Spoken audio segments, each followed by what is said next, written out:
Beach to Bay is back. Join us Saturday, May 20th for the 46th annual Beach to Bay Relay Marathon. Participate with over 8,000 runners in a 26.2-mile six-leg event. Runners start in the sands of North Padre Island, cross the JFK Causeway, travel through Naval Air Station Corpus Christi, and finish along our scenic Shoreline Boulevard. For the first time, you can choose from 3 separate events to participate. Run as a team in the 6-person relay, split up the run with your partner in the 2-person relay, or challenge yourself and run the entire 26.2-mile marathon solo. Register online at beachtobayrelay.com. Beach to Bay starts at 7 a.m. on Saturday, May 20th. Come be a part of Corpus Christi's biggest relay marathon tradition. Join family, friends, and the community at Beach to Bay 2023.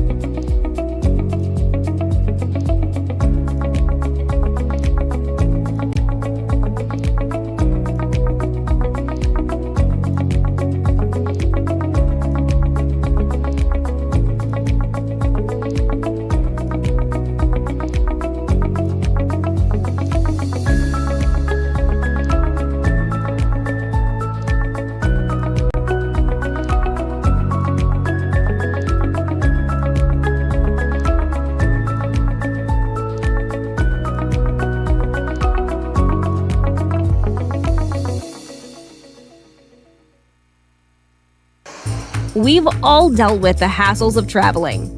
Traffic, long lines, security, layovers. What if there was a smarter way? When you fly out of Corpus Christi International Airport, you get all the modern amenities you love with the stress-free convenience of flying local. So you can skip the hassle and get right to the good parts, taking off and returning home. Fly smarter, not harder, at flyccia.com.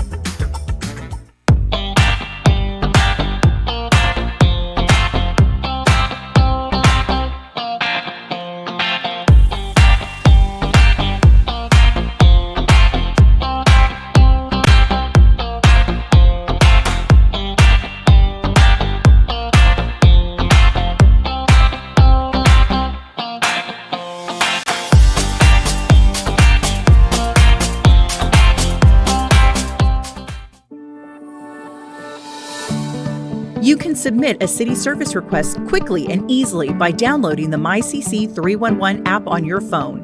Reporting street problems, tall grass, gas or water issues, or other concerns is simple on the 311 app. Just choose from a list of services, add a photo, answer a few short questions, mark your location, and hit submit. Everything you need in just a few minutes. Life is made easy with 311. Download the MyCC 311 app today.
Thank you so much. It's always a hoot and a half to be here with you guys.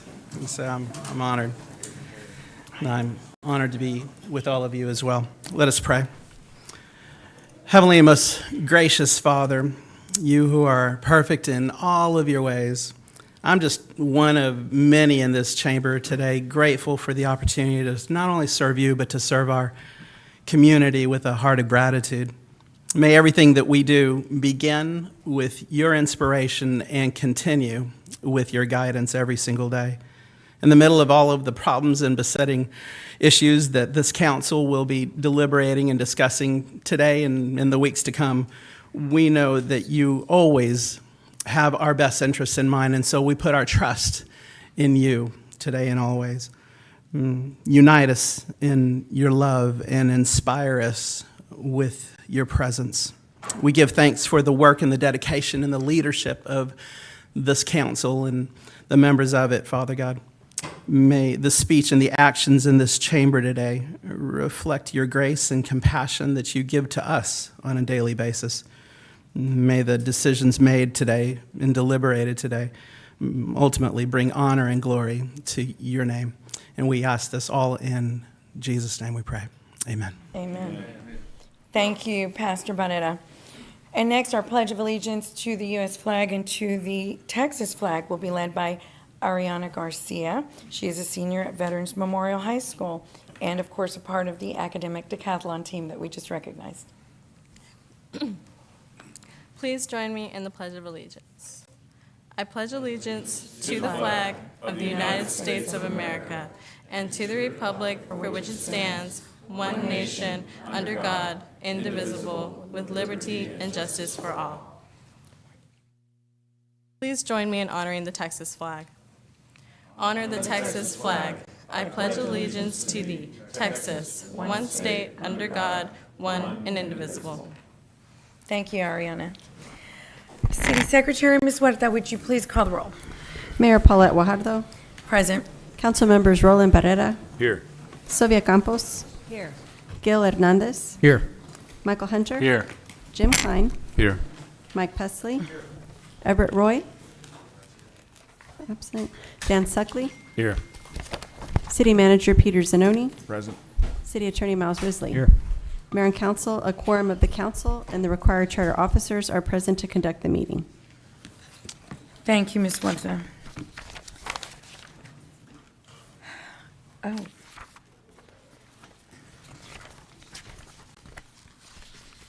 So now we are going to, let's see, I don't have my, Mayor, yes, sir. if I could take just a personal moment and Sure. say, I know this is nowhere on our agenda, but today my aunt, Lurleen Cordy, is celebrating her 99th birthday. So I want to say happy birthday to my aunt.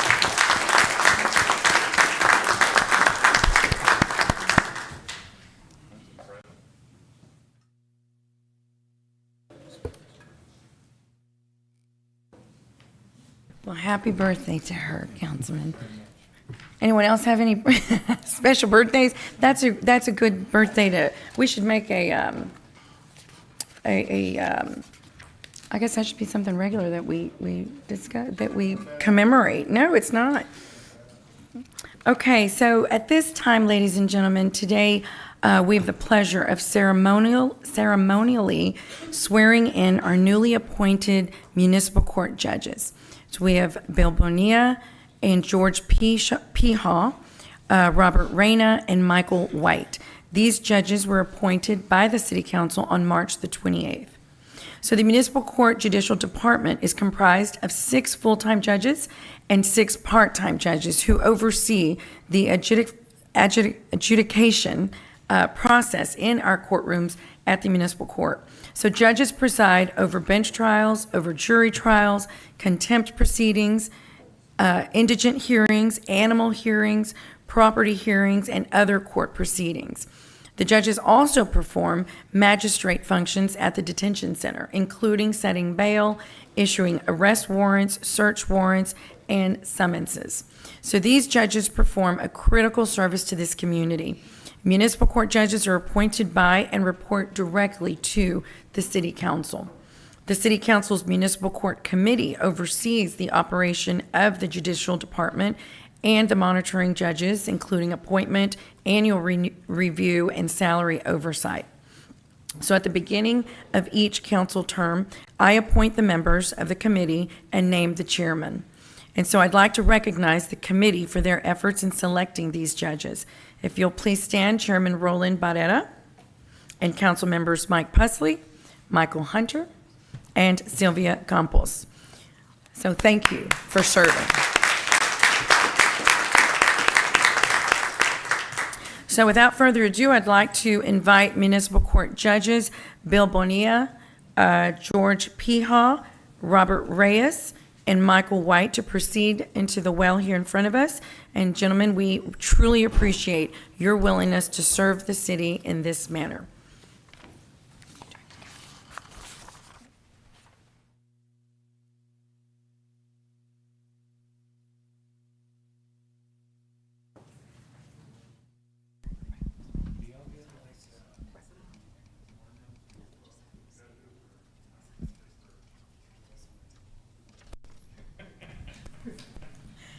Okay, how are you? Good to meet you. Yeah, good to see you. Okay, so if you'll please raise your right hand and say your own name after the word I, and repeat after me.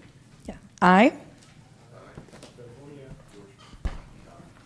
do solemnly swear that I will faithfully execute the duties of municipal court judge to which I have been appointed and upon which I am about to enter, and will, to the best of my ability, preserve, protect, and defend the Constitution and laws of the United States and of this state and of this city. So help me God. Congratulations.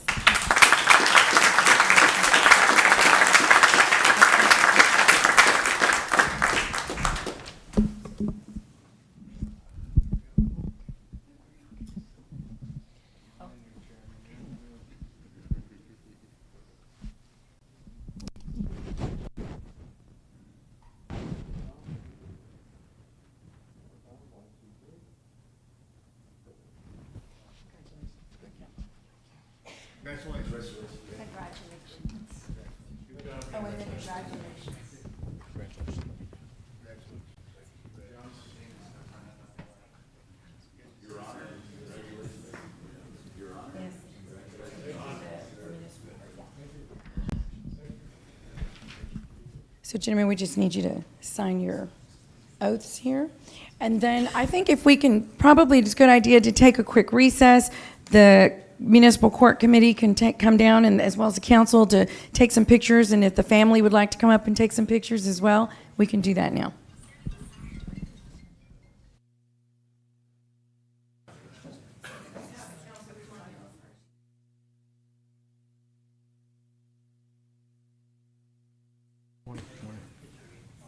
I'm coming.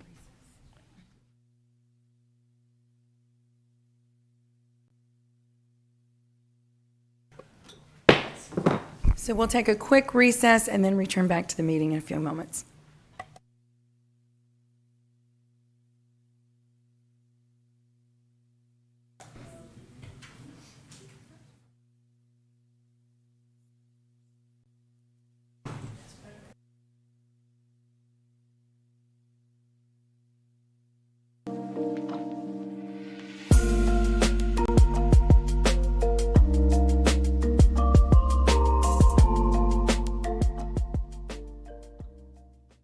Beach to Bay is back.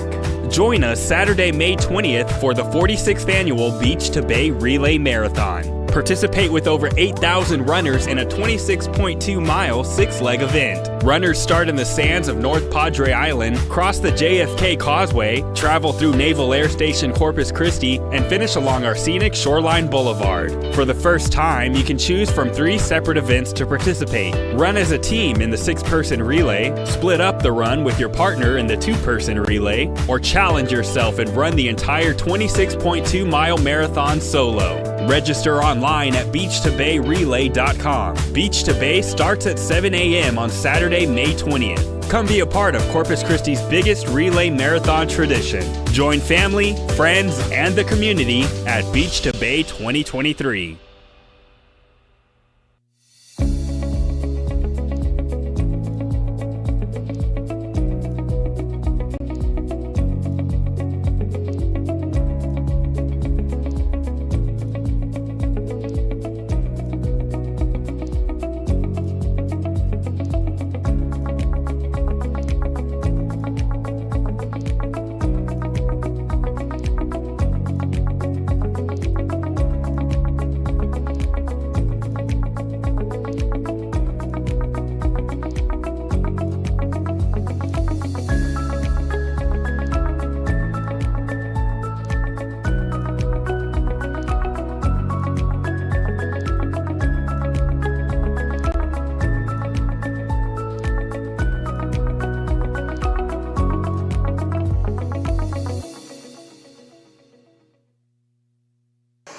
We've all dealt with the hassles of traveling.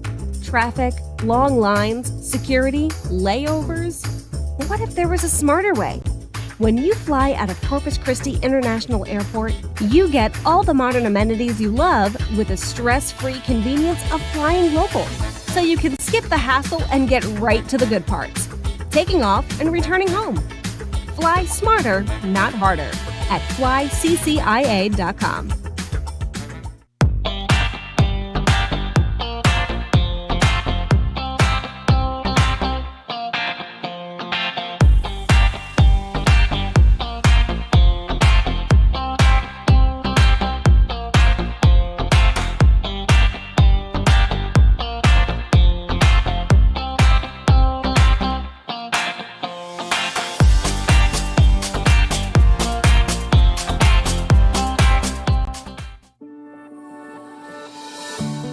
You can submit a city service request quickly and easily by downloading the MyCC 311 app on your phone.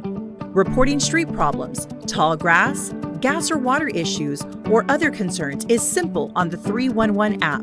Just choose from a list of services, add a photo, answer a few short questions, mark your location, and hit submit. Everything you need in just a few minutes.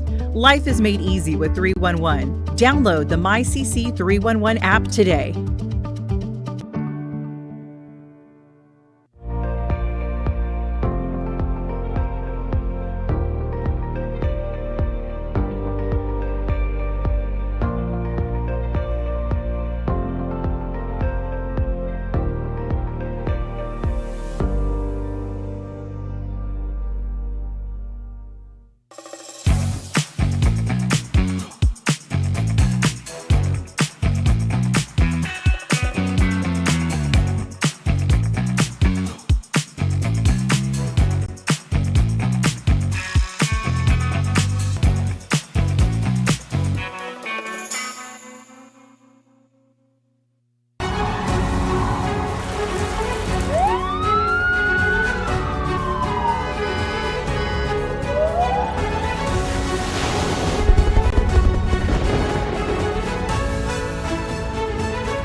Life is made easy with 311, a fast and reliable way to report a problem and get information on city services.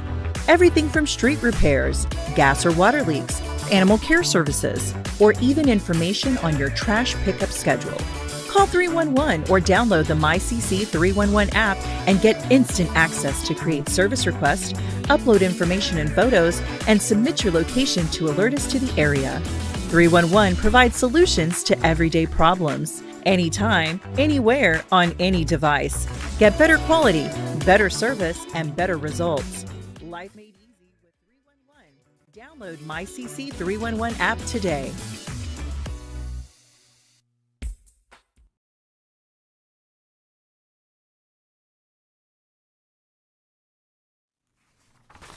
Okay, we'll go ahead and reconvene our meeting.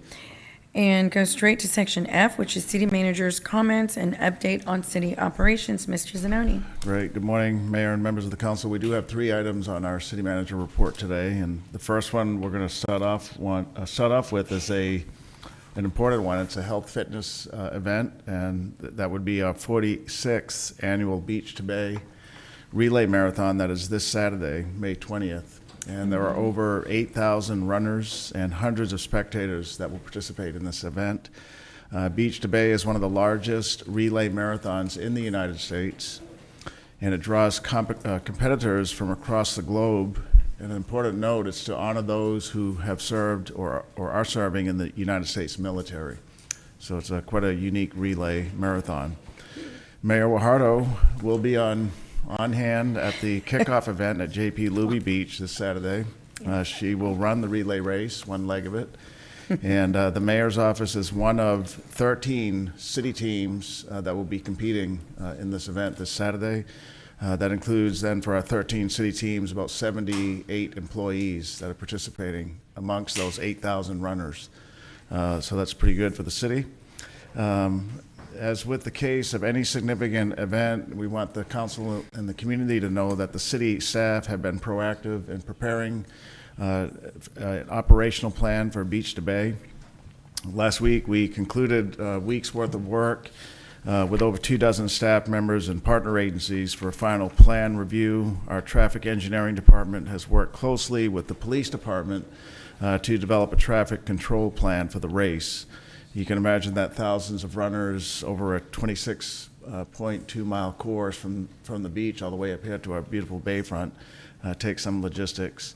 Our police department will monitor and in some cases handle street and intersection closures along the route that will be done to protect the runners. We know that many of what we do, safety is a top priority, and certainly it is for this event as well. We want the community to be mindful, if they're not from here, of the combination mix of temperature and humidity that can lead to pretty high heat indices. But Beach to Bay has arranged to have doctors and other medical staff at each running transfer point. There will also be 5 medical units on standby in case somebody is exhausted by the heat. So our Public Works Department continues to monitor the race route daily, making sure the roadways are clean and free of debris so that our runners can enjoy the running surface without interruption. So with that, I want to invite up to the podium here Doug McBee, who has been a longtime organizer of Beach to Bay. He's the director. And we know Doug, and without him, I'm not sure if we'd be as successful in Beach to Bay. So I asked Doug to come and just give us a few words on the event and some encouraging words maybe for people like the mayor that. Oh, sure. Right. Yes, I think he's covered all the logistics for me, saved me the trouble. So kind of like last year, I just really want to thank, starting off with the mayor for everything she did to help get it going, and Mr. Zanoni and the city staff, as he mentioned, has been greatly helpful. And I also, but especially want to mention the Parks and Recreation Department. Sergio, Sandra Flores, Mr. Dodd, all of them have been tremendous to work with. And it hasn't always been like that, so I want to especially say thanks to them and everybody, for all of your support as well. Yeah. Really appreciate it. Doug, thank you. Thank you. And we'd be remiss if we didn't thank Valero. They're I was doing this off the cuff, I know, and yes. I know you've got a lot going on, but thank you. Doug, he started this how many years ago? Well, the race is 46 years old, but I've been doing it for 33. Right. So 33 years. So thank you for that, because 8,000 people. Now let's really talk about what that's about. First, health and fitness. And it's about coming together to do something fun, which is a relay race, which I think not everyone thinks that's fun, but it is fun. And the economic impact that brings to this city is enormous. So thank you for all of your efforts. Thank you. It takes a lot, I know. Thank you. Appreciate it. Hey, and Doug, one final thing, a very important note, is that there are funds that are generated from the race, and those are used to benefit. Well, yes, sir, it is. We work real hard towards donating to the scholarship fund at Texas A&M University, Corpus Christi, and as of this date, we're well over donating $200,000 to scholarships. And then on race day, there's about 30 organizations that work on race day. In lieu of a car wash, they come and they work a water stop or an aid station or under one of the tents for a donation. And that's another $25,000 or $30,000 just for that one day. So we do that every year as well. That's wonderful. Yeah, I want to That's point that wonderful. out, so it's an important. Yeah, one. thank you. Thank you, Doug. We look forward to a successful Saturday. The weather should be nice, no rain anyway. Crossing the fingers. Yes, Thank sir. you very much. Okay, great. Thank y'all. Thank you, Doug. Yes.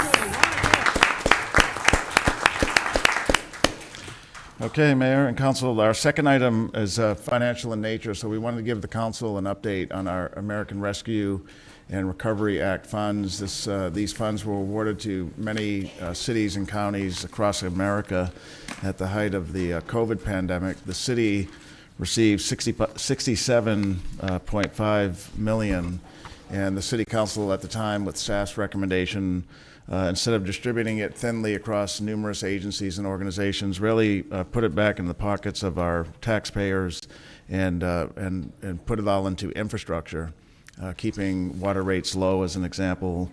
And so Constance is going to give us an update this morning on how we're doing on the spending and remind council and the community where city council placed these dollars that are very beneficial for our community.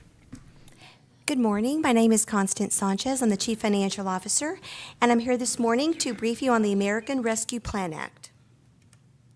The American Rescue Plan Act, or ARPA as it's called, was signed into law on March the 11th, 2021, and was a federal relief package in relation to COVID, totaling $1.9 trillion in funding. Of this amount, $350 billion went to state and local governments to mitigate the fiscal effects stemming from the public emergency, health emergency, or COVID.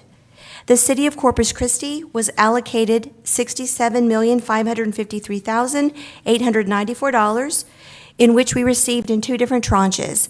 The first in May of 2021 and the second in June of 2022. As Mr. Zononi mentioned, shortly after we received our first tranche, the City Council approved the allocation of funding for the entire $67.6 million. And I'd like to point out that Corpus Christi was one of the first cities in Texas to actually make its allocation of funding so soon.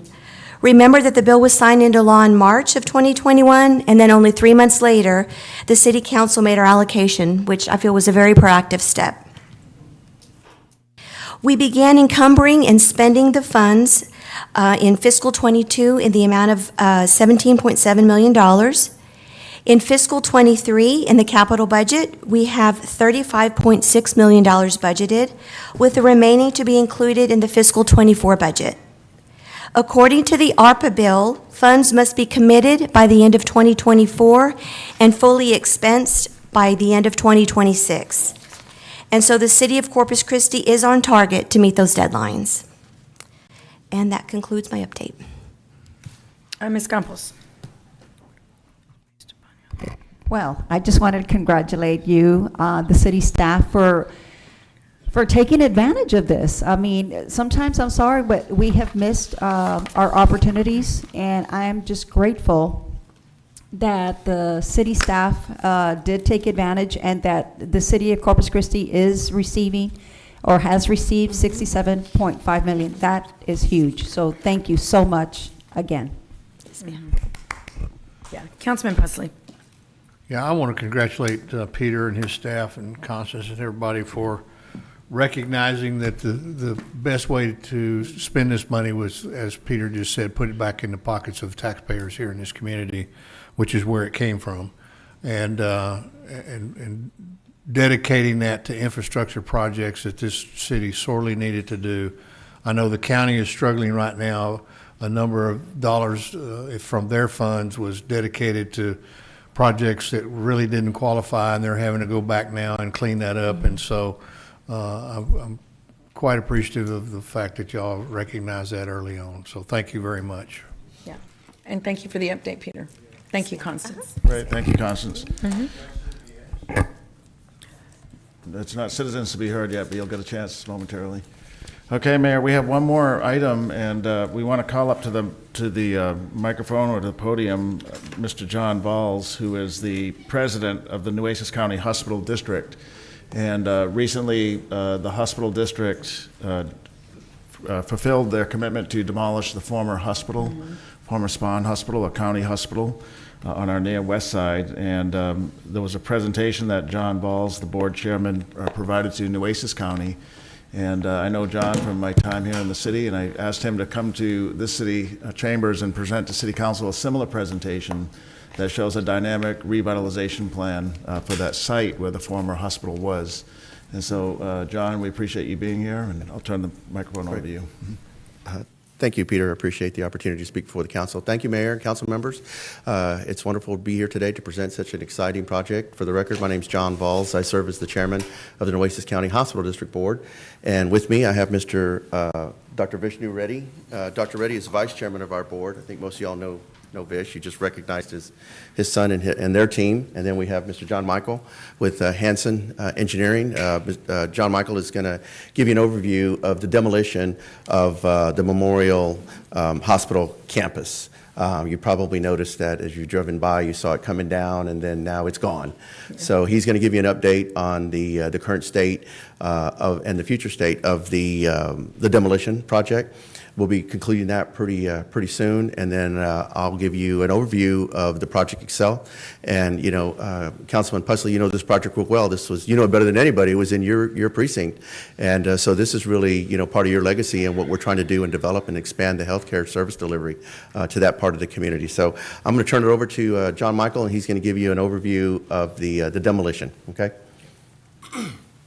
Yeah, Mayor, Council, good morning. I'll keep it real short. The buildings are gone.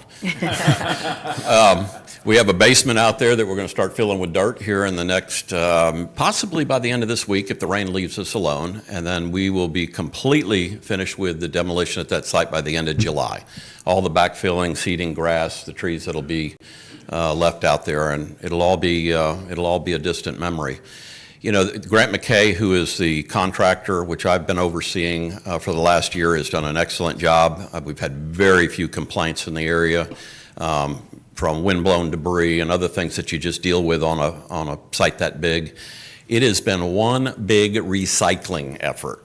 You can't imagine how much steel, concrete, copper that has been hauled out of there for a repurpose. And it's very little of the debris has gone to the landfill. It's really been a fun thing to watch.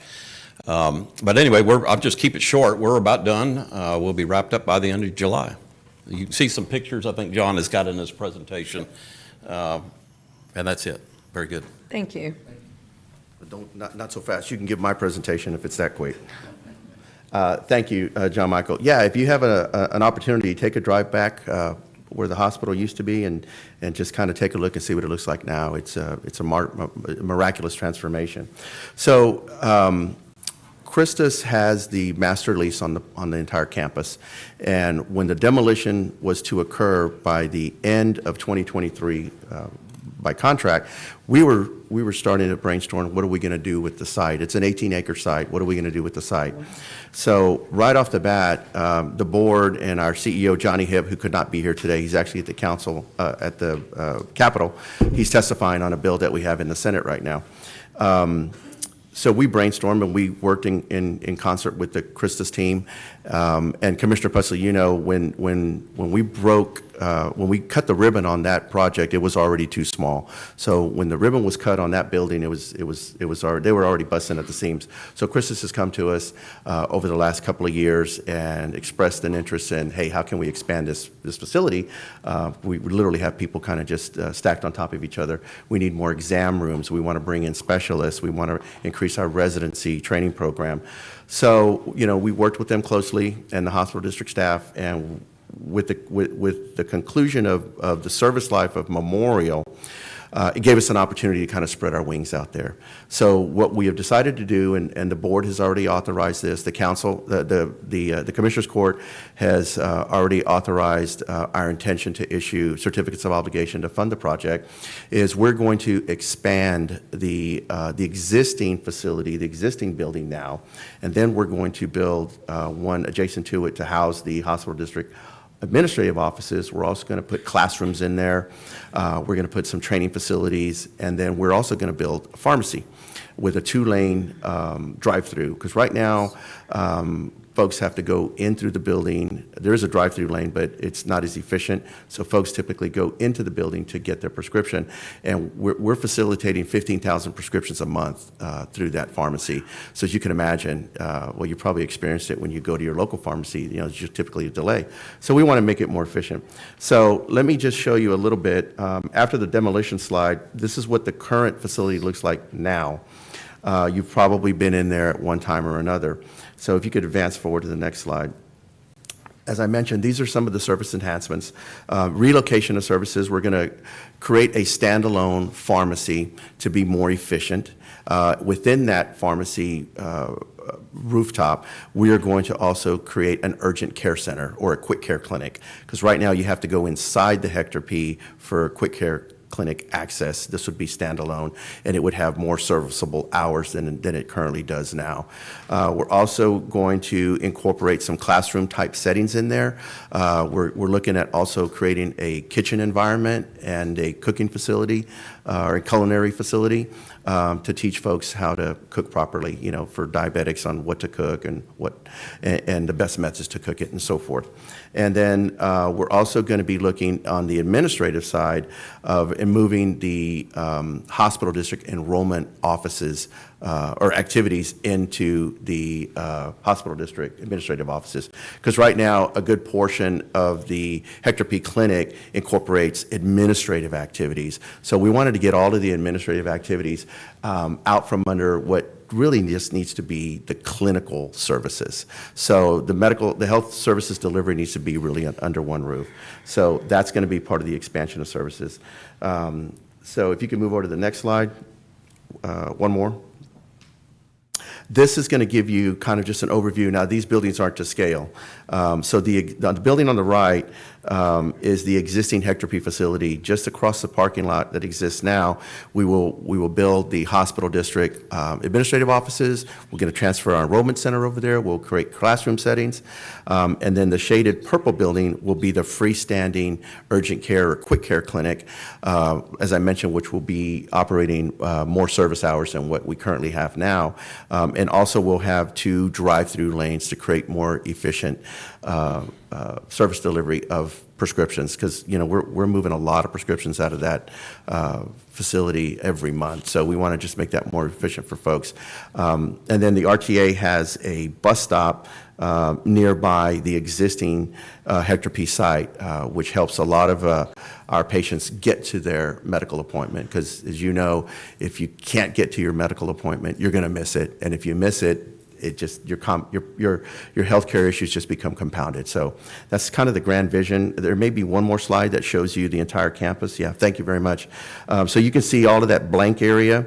That is the bulk of that's the balance of the property remaining of what was the Memorial Hospital campus. So right now we've got some designs on that. That we're talking with the county about right now on an exciting project if it can materialize. We can't really talk about it right now, but we are looking at trying to do something productive with the balance of that property. Otherwise, it's just going to be a greenfield site. So, and that's the facility as it exists today. So, John, great. Yeah. Remind us on the investment. What's the investment for this? Yeah, we're authorized by the Commissioners Court to issue certificates of obligations up to $45 million. We're working closely with the Christus team on exactly what are the wants and what are the needs. We don't really see it hitting that number, but that was the number that the engineers and the architects put together as a ceiling for us, because we had to have a number in order to take it to the Commissioners Court for resolution. Right. And then by the time we actually issue the debt, we have to have a number, but we don't really envision it hitting the $45 million. But we're paring down the number, and we're getting more solid numbers as we move along, and we work more closely with the Christus team. So we don't really have a definitive timeline. We're hoping in the fall, but the legislature's, doing what they do, so we'll see if we get impacted by any of the legislation that comes out this session. But it's pretty much it. It's an exciting project. We're really pleased to be expanding the healthcare delivery to that part of the community. I know everybody's driven down Morgan at one time or another, and we have all of that property, and you probably noticed some of the old doctor's offices are no longer in operation. We got our eyes on that property as well. And we just really want to revitalize. We feel like this could be the catalyst to really start to revitalize that part of the community. Right. So, and Commissioner Pusley, oops, I misspoke. Councilman Pusley, this is part of your legacy because you were a big part of making this happen when y'all did the agreement to do the expansion of the Shoreline campus. And part of that agreement was that they would be tearing down the Memorial campus by 2023. So here we are. Right. Yeah. And Mayor, I'm going to turn it over to you all, but I did tell Mr. Balls that the city wants to be a partner in the revitalization of Morgan in that area. There, we did a West Side development plan, includes that area, so it's important to the city, and we're glad we have a partner in not only the hospital district, but in Nueces County as well. Yeah, for sure. Most definitely. We're happy to work closely with your team. Yeah. Absolutely. Thank you very much. We do have a few questions, and then we're going to go straight to public comment. Sure. Let's see. Councilwoman Campos. Thank you so much, and thank you for the report. Yes, ma'am. I'm going to be just to go on record. I mean, it's already over. I did not support the demolition of the Memorial Hospital for various reasons. But one of them, and I'm still, as a matter of fact, just earlier today, we acknowledged that we are acknowledging the mental health services that is still lacking in our area. And Memorial Hospital was one of those facilities that we looked towards. And now, even with these recommendations or suggestions, I still don't see something for the mental health community. And I'm wondering, is that in your radar or not? Well, not only is it on our radar, we are actually very involved in mental and behavioral health. We have an agreement with the Christi system to deliver that for the indigent care program. So they contract with a third party to provide those services. But also we have an arrangement and a contract with MHID. So we're working very closely, and Councilman Pusley, sorry. This was one of your projects in creating the jail diversion program. So we're happy to visit with you, to come over to our offices, and we'll fill you in on all the mental and behavioral health programs that the hospital district provides and funds. We also provide an extensive amount of funding to the city county health district. So we provide a lot of money for that program. But we'll be happy to update you and give you an overview of what we do provide for mental and behavioral health. We do quite a bit. As I said, we do the jail diversion program. We also require Christus, through our agreement with them, to provide mental and behavioral health services for the indigent that are enrolled within our Nueces Aid program, but they do that through a third party, and they house that over at the Shoreline campus. Well, I'm grateful. I'm glad that you are mentioning the divergent program, but not everybody has to go through the jail system in order to get mental health services, because I used to work back in the day with behavioral health. And to me, I guess it's something that's been missing since, I guess, the 80s or somewhat, but we need to have more housing for our mentally ill. We need to have more treatment centers. And I'm hoping that Christus, because you do receive funding from the county and from the city, that you will start to, acknowledge that. And I am grateful. I mean, I'm grateful for, like I said, the other programs, but I think we have an opportunity, a missed opportunity, to do something more. The other thing I wanted to mention is I asked just last week about like some of the bricks or some of the repurpose. What is it that y'all do with the bricks? Because I was mentioning that I used it for one of my own, that's just like 30 years ago. It was the Gibson building. They had demolished it, and we picked up some of the bricks, and we actually used it for our driveway. So what is it that y'all do with the bricks? Just out of curiosity. Well, I'll bring you some. We actually for the other side. We have 3 pallets out there right now that we set aside just for that purpose. So I'll grab a few of them and I'll bring them down here and make sure they get to you. So we plan on taking the bricks that are left over will actually be part of a memorial that will be built on this next phase that John was talking about. So they'll go into that. But we've had bricks out there for the public to come by and do exactly what you've talked Okay, about. And we all still right. have some. Community, are y'all listening? There's bricks out there for y'all. Okay. Councilman. For us. Yes. Councilman Pusley. Well, let I'm me address that was a board initiative, and I'm glad you brought that up. One of our board members was very adamant about us preserving as many of the bricks as we could to provide to the community if they wanted them. So that was a directive to the team to save as many as they could, and they have, and they've done a great job. But real quick, so we're not Christus, we're the hospital district, but Christus does provide the mental and behavioral health services to the indigent enrolled in an OASIS aid program, and they do it through a third-party contractor called Oceans, and they house that service over at the Shoreline campus. Right, but Thank is you. it through county funds? Well, it's both. It's public and it's private funds. Right. Thank you, Councilwoman. And we're trying to beat the clock here, which we're losing. Councilman Pusley. Yeah, I realize that, Mayor. I'll be brief. Sure thing. John, just a couple quick questions. So, what did they do with the medical examiner's offices? Are they still there, or plans? It's still there, yes, sir. Okay. It's still there. To my knowledge, they haven't done anything yet with the medical examiner's office. Now Okay. it's not part of our purview. That they do sit on the property that the hospital district owns, Right. but we're not a part of that development. Okay, and that's totally a county responsibility? Yes, sir. Okay. Yes, sir. Yeah, there's going to have to be something done about that, so hopefully we might reserve some property there for that. Those facilities have been in very poor condition for a very long time. I agree. And so I'll be visiting with my commissioner friends about that. And John, I wanted to tell you how much I appreciate what y'all have done and what Christi Spahn has done. We didn't wake up one day on a commissioner's court and say, hey, let's tear down Memorial Hospital. This was something that we spent months and months and months studying. We did an extensive research on the services that were being provided at Memorial Hospital, and we found out that just like many of us now will utilize the little quick stop services around town. Urgent care clinics. Yeah, urgent care centers.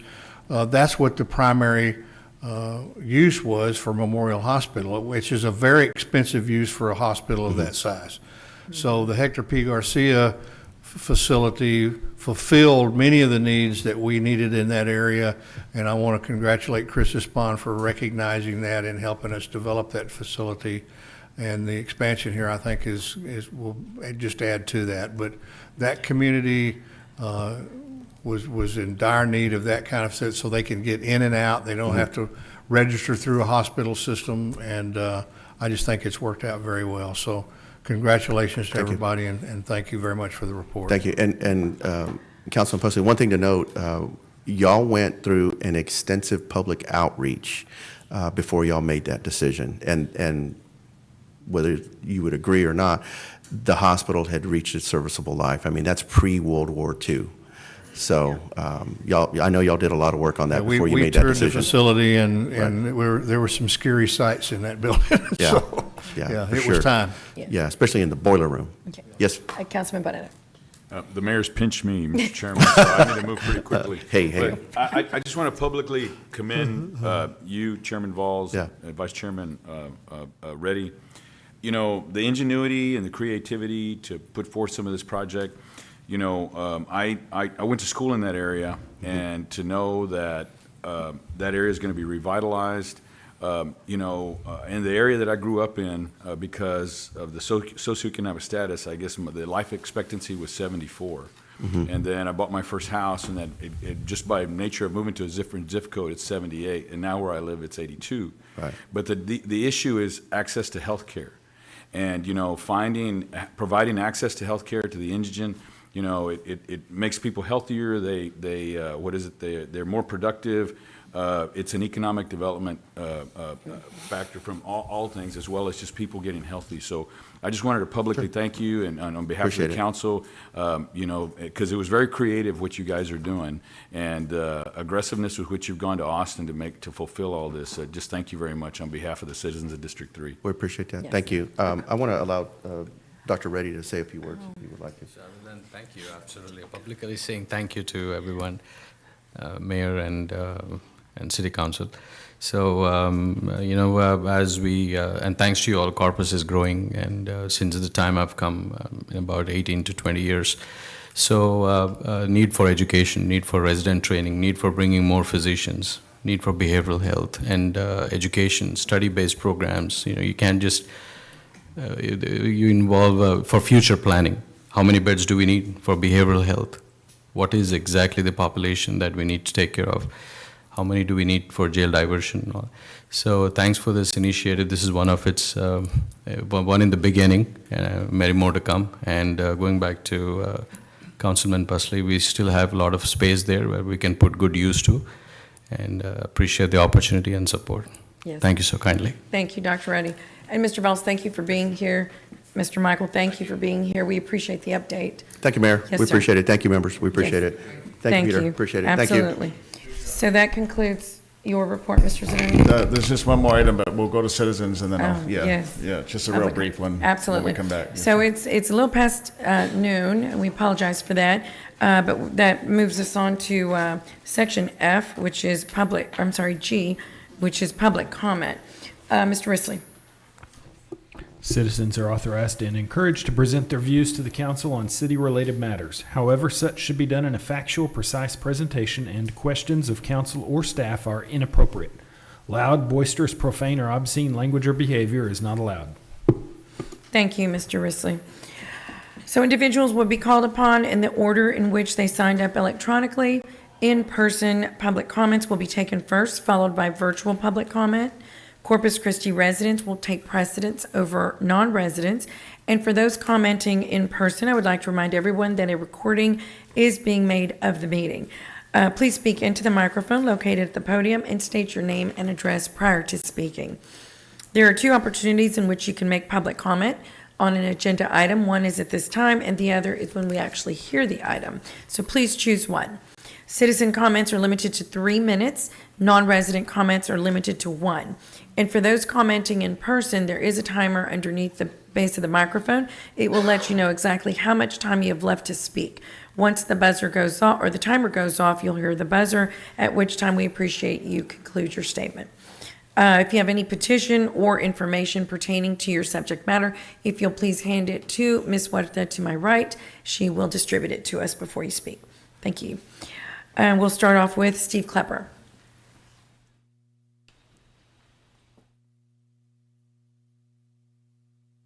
If we can have Sean Flanagan, Walter Miller, Samuel Fryer, and Melissa Nusete, please come up front to this front row to my left. That will help us out a little bit. Thank you. Mayor, Council, City Manager, Steve Klepper, 317 Sunset Avenue, District 2. I assume you have the handout that I'm using today. You'll see it starts out with a post that I made a few days ago on Nextdoor, which is a little neighborhood application thing where citizens communicate. And there are a lot of people looking at that particular post, over 4,000, quite a few. And the main message is that, we've talked about it before, that stormwater fees are going up. In fact, they're going up so much they'll double in 5 years. And actually, for those that haven't been paying any, those that are less than 2,000 gallons, it's going from $0 to $10, which is quite a bit. The little table in there, that's simply a copy of the table that was used by the city for the public hearing on the budget. On the second page, just reminding people how the city manager sold it, the tactics used. And basically, it was like, well, we're taking it out of water and we're taking out stormwater, putting in water, and it's going to all be kind of the same for everybody. And, okay, maybe, but not for the people that use 2,000 gallons or less. And the whole 2,000 or less, the table at the bottom explains that. It gets a little technical, sort of, but it's just that the way in which the city was charging stormwater was embedded in water volume rates, not the minimum charge. So that's why you can see that bottom 75%. So that's the combined increase of stormwater and water service for those people using 2,000 or less. 75% increase in 5 years. And that's a lot to a lot of people. On the third page, so we kind of get into what is fair, what's a fair charge. David Loeb, I thought, former city councilman, had a good definition of fair on there, and he basically says how unfair it is. And it's unfair because among other reasons, the larger property owners are being subsidized by the smaller ones. So I did write an email to the city asking for an explanation, or is David wrong or right? I still haven't heard unless I've overlooked it. On the last page, I wanted to mention, because you're about to go into the budget season, and in the budget you're going to see a lot of things, getting a lot of details. Performance measures is one of them that I suggest you really look at, because the city's performance measures, for the most part, aren't anything to do with performance. They're levels of activity or input. So really ask questions about how well you're doing. I noticed Wes over there in water. He does have a few good ones in there. And I do quote Councilman Postley's comments that I encourage you to read from the last Thank you, Mr. August. Klepper. Thank you. Yes, sir. Sean Flanagan. Hi, my name's Sean Flanagan. I live at 4218 Herndon Street. I got a story to tell you. It's a true story, and it's got a couple of points. In December of 1999, I was the cross-country coach and assistant track coach, University of Texas. I go to my boss's office. His name was Bubba Thornton. And I say, Bubba, I'm taking the job at A&M Corpus to start a program from scratch down there for cross-country and track. And Bubba says, Sean, you don't want to do that. You're never going to have a good budget. You're never going to have as much scholarship as anybody else. You're down in Corpus. You can't win there. Well, Bubba was right on 2 out of the 3. Yeah, the budget wasn't great, but you sure as heck can win in Corpus Christi. And in 2005, the Texas Longhorns A-team came down here, and we beat them like a drum. We put 5 Islanders across the finish line before they got 1. You can win at Corpus Christi. And y'all know you can win in Corpus Christi. Each one of you sitting here looking at me, y'all had to run for office. And that's not easy. And some of you took a couple bites at the apple before you got in. You had to have the can-do, we can get to the next level attitude. And that's critical. And listening to what you've been talking about earlier, you got plans for this city. You got things you want to take it to. I might not agree with all of them, but you're optimistics. You're not happy with where you're at. We want to get to the next level, right? You understand that? So why in God's green earth would you start a Department of Environmental Sustainability? If I read last time the definition of sustainability, it's not about science, it's about values. And the foundational value of sustainability is, hey, here's where we're at. This is as good as it's going to get. The best we can do is maintain it, possibly not decrease as much as we want to. And if you don't do what we're saying, there's going to be an environmental disaster, or now a environmental racial disaster, based on some of the comments I've heard. So here's the deal. Ask yourself, as you go forward with all the projects you got in mind for this city, do you want to fund and staff and empower an agency that's going to put another roadblock to everything positive you want to do because they don't think it's positive? They don't have, we can get an next level attitude. They got, no, can't do that. They sound like Bubba Thornton, my old boss. You don't want that. When you get a chance in July and August to not fund the Department of Sustainability, do everybody a favor and don't do it. We don't need another roadblock trying to keep Corpus Christi from achieving what it's capable of. Thank you. Thank you, Mr. Flanagan. I'm sorry, sir. We want to respect our decorum. Walter Miller. Walter Miller, yes, sir.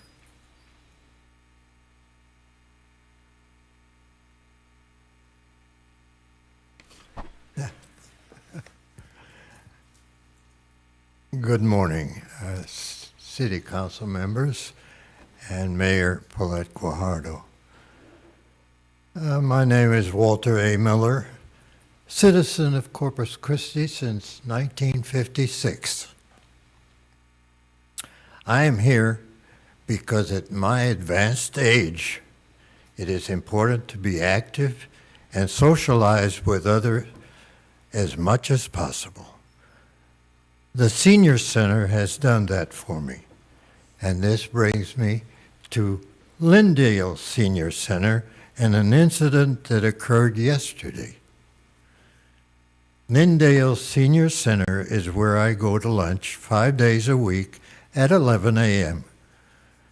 As I said yesterday, when I walked in to register, it was very cold. So I got my winter jacket in the car, I carry it, and then I came back and checked the thermostat, 68 degrees.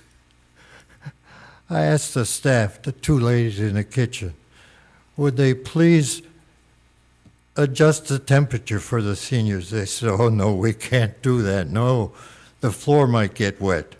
Huh? Well, this cold happened many times before. The staff said, we've been trying to get this corrected for a long, long time. I ask again to be considerate for the seniors. Well, it didn't work.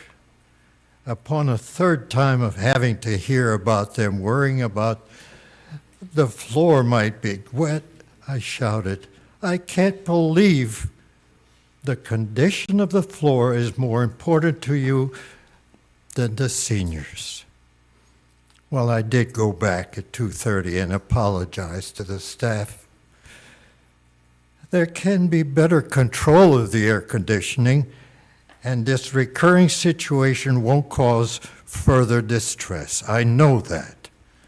A different thermostat, I am told.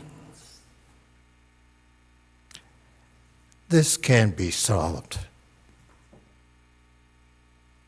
The Senior Center is very important. Thank you very much. I am here just because they said they've been trying to get it resolved for a long, long time. I hope. By the way, did you notice the downpour this morning? Yes. There was hail on the south side. Well, it was only the size of, Yeah. but there really was hail, and on the car. Yeah. Oh, that's No, you're fine. Mr. Miller, thank you. And we will absolutely take care of that. Mr. Zanoni? Good. Our Parks Director who oversees our recreation centers They sitting do right in the go audience, so there, they'll but, take care of it. Yes. This time maybe, because it comes through. Yes. No, Mr. Miller, and our Parks Director is here. Is he here? There he is. I'm sorry. Our Parks Director is right there. He can actually explain to you that they will take care of it. You better believe it. Yes, sir. Samuel Fryer.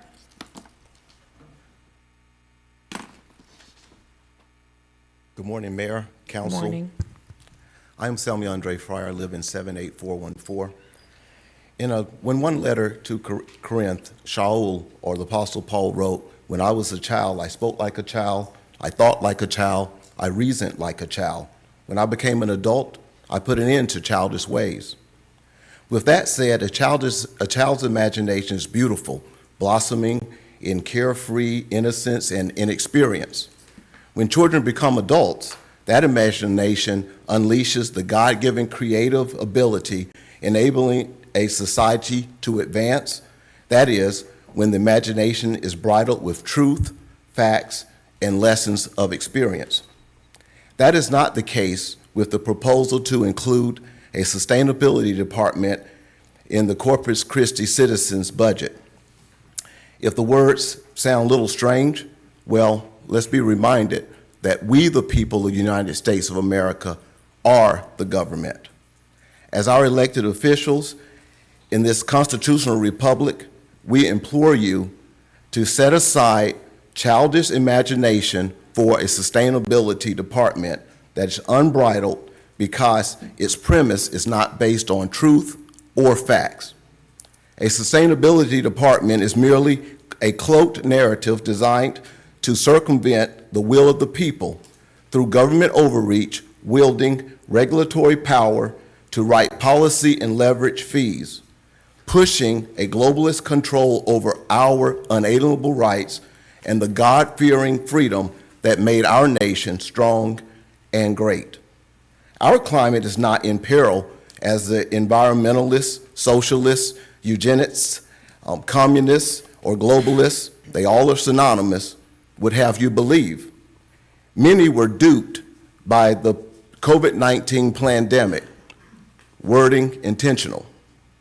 Don't get duped to accept left-winged agenda that boasts the good intentions through green, sustainable, and equitable concepts that will only rebalance economics, constrict local oil and gas industry, upend free market, increase costs, severely damage growth, and cause job loss, which is harming the citizenry. The earlier quote was from 1 Corinthians 13, and it was in the context of love. Don't be easily swayed by those who would constantly speak of love for the planet and for humanity, those claiming climate inequity and warning of global warming and climate change. We all remember the misguided youth. I dare you, you stole my childhood. Thank you, Mr. Fryer. Thank you. Yes, sir. Melissa Nusete. Good afternoon to the council, mayor, and staff, and officials, and everybody. I'm not a public speaker, but I've been a real estate broker for 45 years, and I was on the Landmark Commission. I've served on the Landmark Commission, and I thought that what my life calling was going to be to beautify Crosstown, because I went to Miller High School, and you see the West Side doing what it's doing, and I'm real happy to see progress, because sometimes it looks like a bomb has hit that side of town. But my true passion has been in serving and saving lives. And I was born to be a missionary, and I haven't been able to do that, but I do save the lives of dogs. And I do whatever I can for humans and for cats. And I want you to know that I went to the advisory committee the other day, and I'm going to their meetings because now I'm trying to foster less so that I can get more involved. So you're going to see a lot of me. My uncle was Ben Garza. There's a gym that is named after him. Joe Garza was his brother. They were my grandmother's mother's brothers. I don't fall easily, and everybody tells me that I'm banging my head up against a wall, but I don't believe that. I'm 62 years old, and I'm not going to leave this world, leaving this city being called a third world country when it comes to dogs and cats. I don't want to hear that. And I know that we can do better. And I know that my uncles would be very proud of some of you guys that are sitting up here, because they fought for it. They even died for it. So I want you to know that I was at the West Side meeting, Mayor, when you spoke of the budget coming up and you wanted to know where the citizens wanted us to spend our money. Well, I would like to see the money spent on making a better animal control, because right now, euthanizing animals is not the key. We need a no-kill shelter. I heard that we had over 496 police officers. We have 17 officers that are used half a day to clean kennels. Then they go to lunch, and then after that, then they can that's why you're getting so many calls. The phones are not going to stop ringing. There's like 3,600 calls that haven't been addressed. So every time I go to an advisory meeting, I'm going to come, and I'm going to tell you guys what's going on, because there is no way you can know what's happening if somebody doesn't come and tell you. They're starting to tell people that if we help dogs on the street, that's our responsibility. They're turning dogs away. They're saying there's no room. Well, and they're saying that the reason there's no room is because last time that the budget came up, they didn't have their P's and Q's dotted. So we've started a little campaign of writing letters, and these are for Mr. Zanoni. They've come to my P.O. box, and they're going to keep coming. And I haven't opened them, and if they have my name on them, you have my permission to open them. But if it's to tell me something, just call me and let me know. Those are his. Thank you. Thank Ms. you so much. Thank you very much. Kelly Glamp. Is Kelly here? Kelly Glamp? They're going to come. Okay. So Kelly is not here. Sylvia Jimenez de la Garza. And then we have Victoria Holland, John Weber, James Butcher, and Brian Keeble. If any of you are here, would you make your way to the front here? Thank you.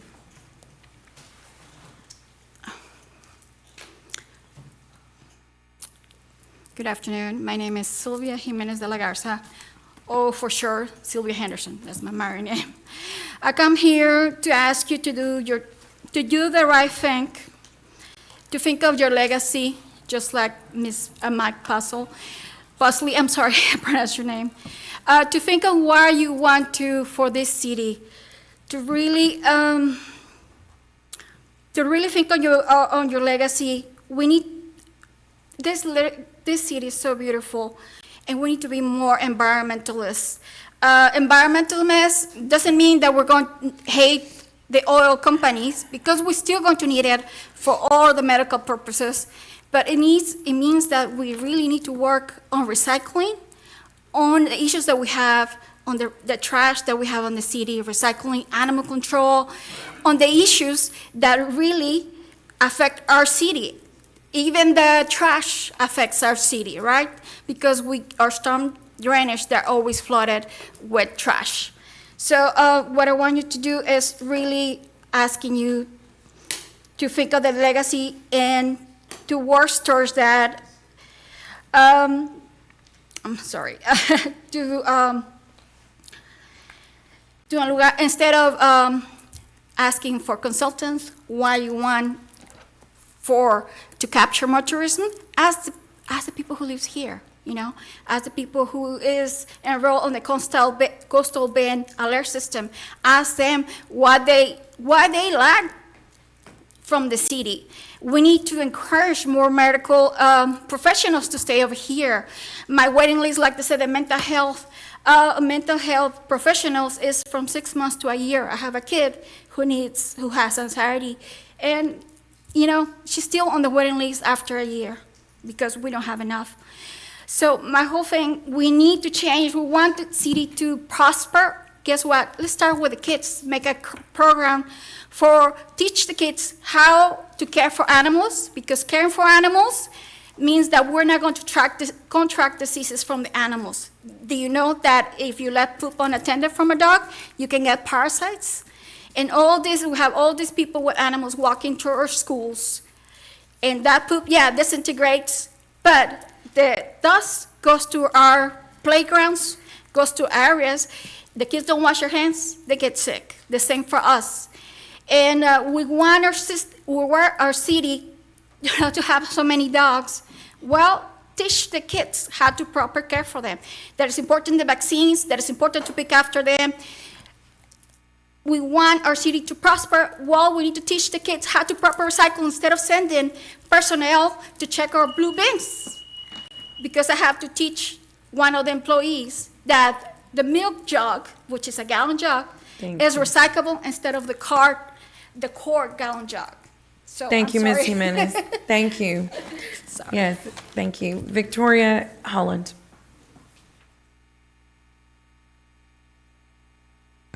Hello, everyone, council members. My name is Victoria Holland. I live at 235 Ohio Avenue, and it's a pleasure to be here to speak with you today. Thank you for your time. I want to start by congratulating y'all. I know you were congratulated earlier, but on using the funds that you did receive on infrastructure projects, things that will really progress and move the city forward. I think that it's wonderful that we have people here on staff that do have a sense of where the city needs to go and what infrastructure the city needs. So thank you as well, Peter Zanoni. Appreciate you. Now, I want to briefly address the fact that you have been called on, and I've been hearing it at this and other meetings, to be all things to all people. And I know that the pressure is immense. People tend to think that city council members, in the large salaries that you are given, in case anyone doesn't know, they're basically up there for free. While you're pouring your time and energy into this city, that somehow you're doing this and you are all-knowing and all-seeing, and Peter Zanoni is all-knowing and all-seeing, and somehow we can prevent even cracks from appearing in the sidewalks, and we all know that that's just not true. But It is on you to make wise decisions moving forward, and I've been so encouraged by the direction that this council has been going in, particularly when it comes to starting baby steps, talking with the port about desalination, baby steps, talking about improving our infrastructure, baby steps, talking about what can be done to poise this city for the same type of rapid growth that our state has been experiencing overall. One of the main things I want to encourage you to do is to avoid things such as creating a whole new department that with additional regulatory power that might feel pressured to put fees on people to justify its own existence. Now, Peter Zanoni has done a great job in making sure each and every city department can and does raise its funds for itself, and it was quite impressive. But that, if anything, gives me more pause for concern when we talk about creating new departments. That will have to raise fees. The fees will have to be imposed somewhere, and it will have to justify its own existence. So I ask you to ask yourself, what could this department do that existing policies and existing departments are incapable of? It's been my impression, based on conversations here, that you all have a heart to understand what is most critical when it comes to environmental concerns in the city. And you all have a heart towards what's most critical when it comes to areas where we may need to be more sustainable versus just blindly charging forward.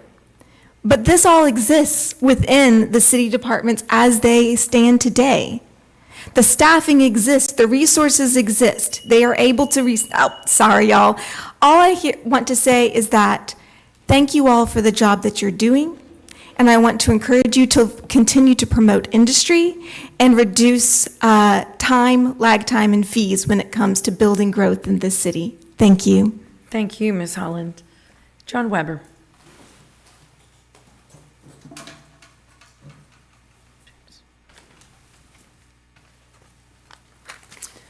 John Weber, 609 Naples Street. After watching last week's meeting on YouTube, I found the conversation between one of the councilmen and the city manager very interesting. It was pointed out that the drought exemption fee can be used for alternative water sources. We have this pool of money, it's just sitting there waiting to be used. We all know without question the fastest and least expensive, drought-resistant alternative water source is conservation. Why not use some of these funds to immediately fund an aggressive water conservation plan? The water department staff that is giving out tickets could instead give out low-flow shower heads, dual flush toilet kits, and faucet aerators to all residents. Classes could be given monthly on rainwater collection and do-it-yourself gray water systems. The city could start dropping off cardboard mulch, wood chips, and drought-resistant plants for residents to convert their water-thirsty lawns into beautiful water-sipping landscapes. On April 28th, I met with the city assistant attorney, Gabriel Rodriguez. He gained my trust by giving me all indications he would work for the common good with honesty and transparency. I was hoping to settle the alleged illegal acts and alleged conflicts of interest at the city level in a fair and reasonable way.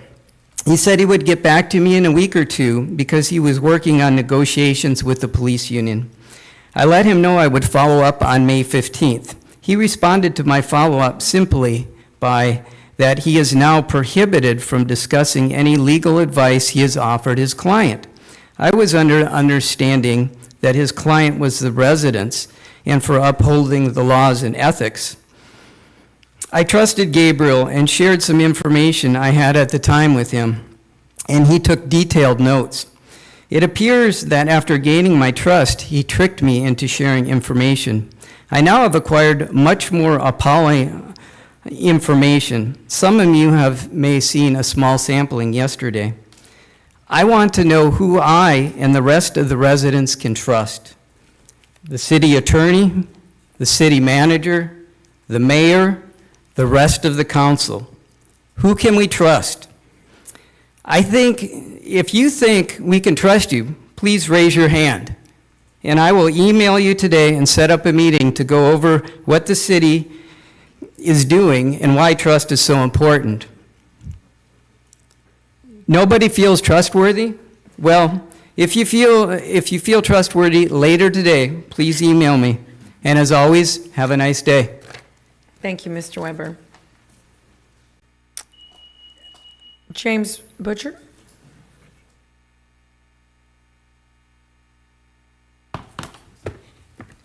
Good afternoon.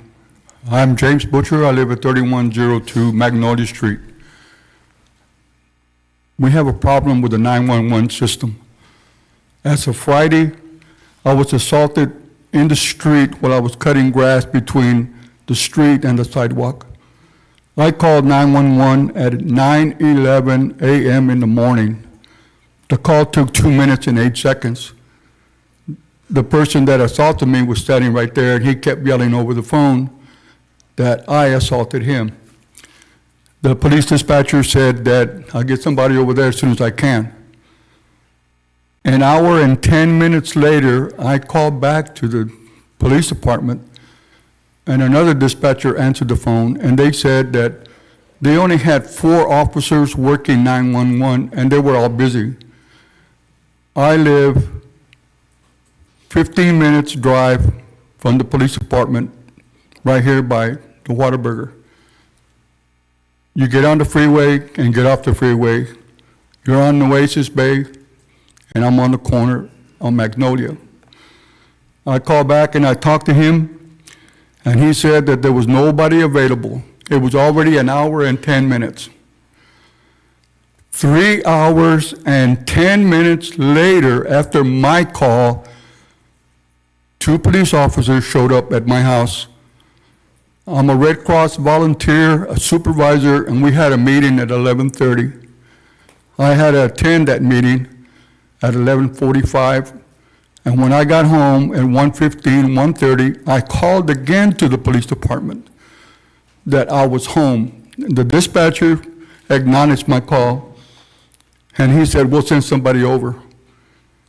7 hours later, at 9:45 at night, 2 officers showed up. Officer Flores apologized to me and my wife and said that somehow my calls to the police department dispatcher had got lost. In the meantime, this perpetrator was walking back and forth up and down the street. Of course, I armed myself inside my house, and I was waiting for him to come knock on the door and finish what he started. The next day, during that conversation, she took down the report, and she said that you're going to get a call from the detectives, and you're going to file a complaint so we can find the gentleman and do what we have to do. They left. We turned the lights off. My wife says, "What are we going to do?" I told her, "We're not going to move. We're going to fight this." It's just like in that movie where a little boy was being bullied and bullied and bullied, and the family kept moving and moving and moving. I am not moving. Mr. Butcher, I think what we'll do is have Chief Markle tend to, or Blackman is back there, and he will tend to this. Absolutely. We appreciate you coming and letting us know. Okay, it's been 4 days, and I'm still waiting for a phone call. Thank you very much. We'll take care of that. Thank you, sir. Thank you for sharing it. Brian Keeble. I'm going to go ahead and speak next week where everyone can get lunch. Oh, we're not breaking for lunch yet. I'm just kidding. Thank you. Okay. Brian, sure. Ms. Huerta, do we have Melissa Zamora? Yes, ma'am. She's on WebEx. Okay.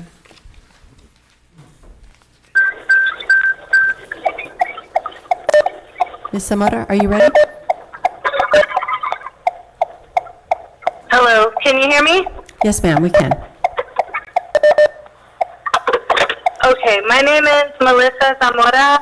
I live at 454 Louisiana. I would first like to share that while growing up here in Corpus Christi, I always enjoyed looking out at the waterscape that is the beautiful Corpus Christi Bay. I remember being able to look out at the seamlessly endless view of the water in awe and admiration.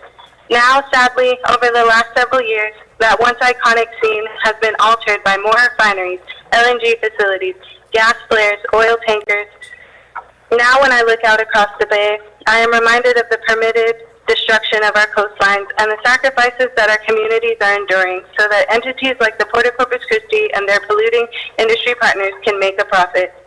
Industries like Flint Hills Resources that were given a slap on the wrist for negligence in the result of their most recent oil spill back in December. I am very disappointed that after given a chance for council to ask important questions, this one was not brought up. What are the human and marine animal health concerns that are associated with the oil material that was spilled into CC Bay? I remember going along North Beach for a cleanup and witnessing children get this sticky paraffin wax stuck to their feet and hands. The pores on our feet are highly absorbent, especially to oils. This raised a major concern as to what the immediate or long-term health exposure is when coming in contact with this unknown substance. Nowhere on their report did I see the chemical makeup of that material or the potential risk for ingesting or coming in contact with it. When asked by one council member last week about the environmental health concerns, the Flint Hills rep quickly brushed it off to the state agencies like TCEQ and TGLO. However, being a chemical manufacturer and refinery, Flint Hills should be required to have material safety data sheets, or MSDS, with the chemical makeup and associated hazards of every chemical product they have on inventory. What about when fish accidentally consume this material and then the fish were caught and eaten by people? What are the associated hazards with that? Flint Hills, TCEQ, nor TGLO does not seem to care or even have, these state agencies don't even have enough funds, resources, employees to perform proper investigations. The toxicologist should have really taken a look at this. Lastly, because my time is limited, I wanted to circle back on desalination in the Bay and how the deep concerns thousands of residents have are not just doom and gloom with no backing. According to the Coastal Bend Bays and Estuaries Program Vulnerability Assessment back in 2021, they concluded that the CC Bay region has high annual average temperatures and salinities, and circulation within the bays of the region is sluggish. This means that the region is sensitive to change in waterborne materials because they are easily concentrated by the high evaporation rates and low flushing rates. Overall, estuary community diversity is related to salinity, and as salinity increases past the optimal range, species diversity declines, and abundance of some ecological and economical important species will decrease. Thank you, Ms. Average Samora. salinities are already... Mayor, that concludes the public comment period. Okay, thank you, Ms. Huerta. And that will take us on to Section J, which is our consent agenda, items numbers 4 through 17. Mayor, Yes, sir. could I make a quick request, please?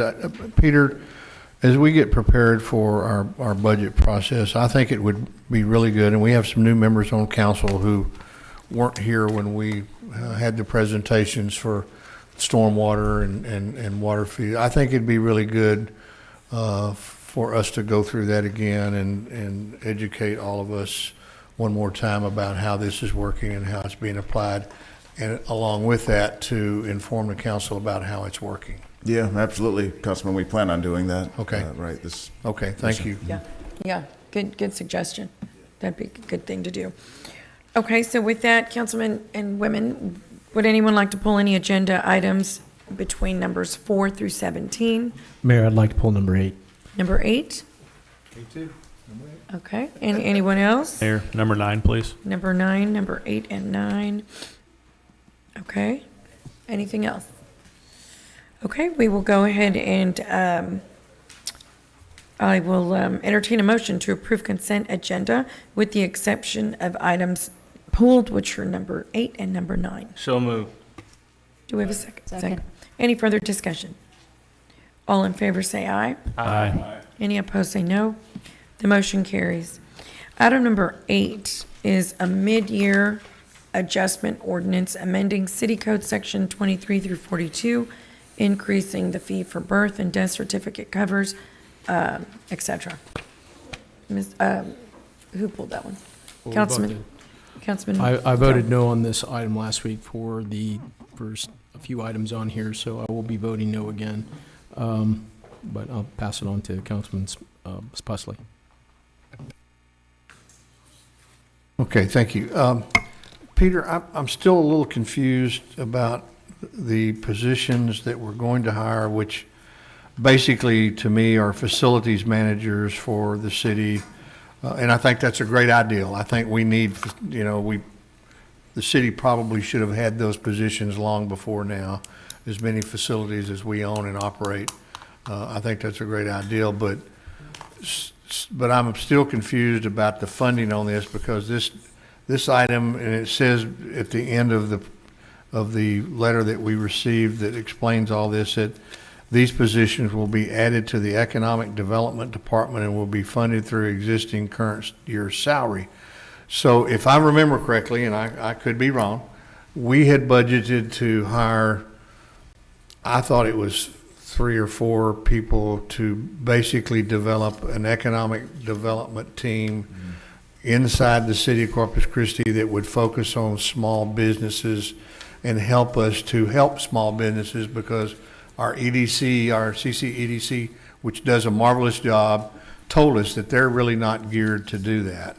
And so my question is, have we hired any of those people, or is that being shelved in lieu of doing this, or where are we at? Good, thank you, Councilman. It's important to clear it up. So in the budget, we developed a proposal, council approved it, a little bit of a scaled back version to create an economic development department, as you mentioned, and that's still very much in the works. There was 2 positions that were added, including a director and an economic development specialist. The other 3 members were brought in from other areas of the city, to include our finance department, where they work on things like the tax increment reinvestment zones, and our island position that we just filled recently, the island liaison. So the other 2 positions were close to filling the director position, and then the other position we put back out for advertisement. We didn't get the type of candidates we were looking for. So that unit of 5 will soon be, 3 of the 5 are filled today. The 4th will be filled with the director announcement, and we'll have 1 more position to fill. So that's a total of 5. Okay, Yeah, so you're getting this all wrapped around the axle again for me. Okay. I want to talk just a minute about what we approved in the budget. That's what I'm talking about. Was it 2 positions? There was 2 positions, yes, sir. Okay, A so director and a. We haven't hired a director. We're close to hiring the director. Close to hiring a director, and you Yeah. haven't hired the second person who will be assistant to the director, I guess. Not an assistant director. There'll be a economic development specialist, Specialist, yeah, so to okay. speak. That's not their exact title, but they'll be helping on infill Okay. development, small job creation, business creation. Okay. Yeah. Okay, so we're very close to hiring those positions. Yes, sir. And I just want to say again, and I want y'all to hire the right people, but we approved that almost a year ago. Councilman, thank you for bringing that up, because across the state of Texas, it's very difficult, not just here in Corpus Christi, Yeah. to hire economic development people. Right. In fact, in San Antonio, they have an assistant director that they're using a recruiter to try to fill, not even the director. Right. Right, so there's various job classifications in the country, in Texas and here especially, Okay. that are tough to fill. It's nothing we're doing. We're not turning away good applicants. Okay. Yes, sir. We've interviewed several people, but they weren't the right fit, didn't have the background that we needed. Okay. One thing you want to do is, if you don't think you have the right person, you and I talked about this before, you keep No, looking. You don't hire. I appreciate that, and Yes, I sir. agree with it So, 100%. right. But So- Anyway, okay, so now, back to the 3 Okay. positions Yes, sir. for this facilities management team. Right. And I really think that's what it ought to be called. But anyway, so you're going to use money that's already in the budget to pay them through the end of this year. Is that Right. correct? That's correct. So in this department, the salary savings from the director can be applied to this. However, since that time, working with Constance and our Type A board, we can use the salary savings, which are general fund dollars. However, we have access to the Type A arena funds, Okay. as well as hotel occupancy tax funds. So it'll be a combination of any one of those 3. Most likely, we'll use the arena, hut tax, and the general fund Okay. for the remainder of this fiscal year, which is a few months by the time we. But those three positions will be completely separate from the 2 we just discussed. Absolutely, yes, sir. Okay. So the Okay. department today that council approved is a unit of 5. This would add 3 more that have somewhat of a different focus, so that's going to be 8 in total. Okay. Right, so the 5, the goal, the mission of the 5 has not changed. We know what that is. It's small job assistance, small job development, infill development, and overall economic development. Okay. When James Avery came here, the only other place in Texas that they're at outside of Kerrville, they didn't know who to call. Yeah. Nobody, no clue. I get that all the time. Yes, sir. So with the Economic Development Director and Department and directory and phone number and website and on our, they're going to know who to call now, and then I know they call the mayor's office as well, but so that we applaud this city council for the first time ever in the city's history of creating an Economic Development Department. We need it. Yeah, And, I have Right. a perfect example is the people who came here from Austin who are out developing the Laguna Shores area. Right. And it was a very depressed area, and they have spent hundreds of thousands of Millions, dollars. according to And, Suckley. they called me and said, we don't know who to call at the city for help. Agreed. And so, Yeah, Councilman Suckley and I, by the way, are going to visit with him next, I think next 2 weeks or so. We have a tour because they've invested over $1 million yes. off Laguna Shores, Right. with more coming. Yes. But to your point, exactly, and I didn't mean to interrupt you. So with that department director focus, it's going to move our economic development forward. Yeah. Without it, it's just kind of happening, Yeah, we agreed to sell them part of a street out there, and they told me it's been so complicated trying to get help, they're just going to give up. And so I don't know where we're going to Okay, go well, I'll be with that. visiting with the gentleman, so Okay. I'll talk with him. Okay, and along with that, I would very much like to have a presentation to this council at your earliest convenience, bringing us up to date on our Type A and Type B corporations. Okay. I want to know what their current funding is, how much they earn a year, what their balance sheet looks like right now, kind of the whole enchilada, because they approved $6.5 million yesterday to go toward the arena, Right. from the arena fund. Yes, sir. Okay, and I think that's information that ought to come to the council. I mean, will we have to approve that, or does it go straight? No, you'll have to Comes here. approve the expenditure of it. Yeah. I'm not sure if we sent it. We had planned to send a memo to announce that so that you would know ahead of time. Yeah, I had a I'm call not from sure the if media that- that said, I hear y'all approved $6.5 million, and I said, well, I must have missed that meeting. I went- So- Yeah, we appreciate you taking that news interview. You did a good job on there, but Holly was just reminding me, the next step is for council to appropriate this in our budget, and that's coming to council Tuesday. We're going to place the item on the agenda this Friday, Okay. on the addendum agenda. Very good. Yes, sir. I'm sorry I was confused. I apologize. No to the worries, that's why we're here, council. I just Councilman, wanted to make and sure. we will do an update on the AB for you. In fact, the Type A, we want to kind of roll that into the arena renovation and expansion. Yep. So that will be coming to council. It's going to be a big policy question for the council. Okay. Yes, sir. Awesome. Thank you very much. Yes, sir. Thank you, Mayor. Thing. Peter, on that, what is the current position there? We have one filled, right? Right. So what In is- economic development, you're talking about? Yes, sorry. So of the 5, we had 3 that are filled. That includes persons that help us on the Type A, Type B, the TERS. We have the island liaison, and then we have a real estate infill development position. So all those 3 are filled. We're filling a 4th one, which is advertised today. That's an economic development, small business type person. And then the And then we director. have the director. But I'm sorry, island liaison, what were the other two? The other 2, one is a gentleman that is in the finance department that works on the TERS, materials. So administratively? Yes. But it's, right. okay, he does. But he does other economic development as well. So the TERS, the Type A, Type B, helps Heather today in her capacity as finance director on other economic development matters. And then we have another gentleman that helps us with infill development, project development. If a economic development prospect comes to this department, that person helps on the business case analysis. These they've been in the organization. So again, the economic development department we do have some economic development persons. Right now they're in finance. We created a small unit in finance. But as soon as we get the director filled, then we'll break those out and have that department focus. I guess, so the TERS, that's a very administrative position, it seems like. Well, The not really. TERS, Type A, Type B, Right. helping Heather, that was placed there, that was existent. That was existing. So we Right. placed it under this. I Right. guess not concern, but my interest is what makes up an economic development department? Well, we Right. had recommended more positions, if you recall, and they were reduced in the budget process, but we're satisfied with at least the director position, and then another position that'll focus on, we'll focus on small business recruitment, business expansion, Through the economic development specialist? right. And So the director. those are the key, and those are the ones we're missing. Those In are other the words, two the that were key to approved. truly, capturing what Yeah. the councilman just mentioned. Right. You're right, and we actually recommended more, but that's fine, we'll take the two. We had some budget, cuts in the end there last summer. Right. But with the director developing the vision and the mission, with this other position that'll help us on, Okay.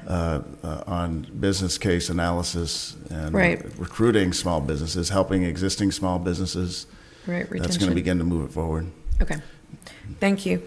Okay, with that, I'm going to go ahead and entertain a motion to approve item number 8. We have a motion and a second We on the do? floor, Mayor. Okay, all in favor, say aye. Oh, I'm sorry, no, we don't. I'm Oh. sorry. No, I messed up. Looked at the We wrong move for approval. thing. Do we have a second? We have a second with Mr. Pusley. Thank you. All in favor, say aye. Aye. Any opposed, say no. No. The motion carries. So the last item pulled was item number 9. Item number 9 is a resolution supporting the City of Corpus Christi's application to the Texas Department of Transportation's 2023 Transportation Alternatives for the Holly Road Train Trestle to Tourism Trail Project. And who pulled that one? Mr. Suckley.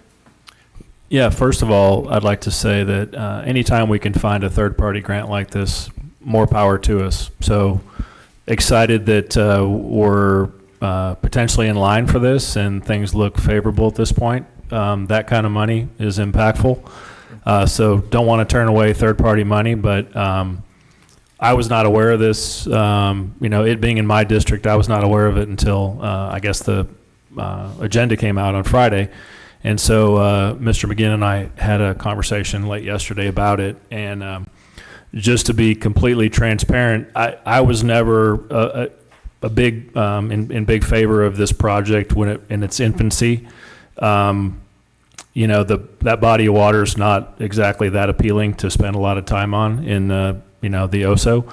That area back there's in Flower Bluff is an industrial area, and so it's got some challenges in terms of trying to elevate it in our communities to where they would want to actually spend some time there. And then it being a hike and bike path is we come over into Flower Bluff and we don't really have a network to hike and bike path on.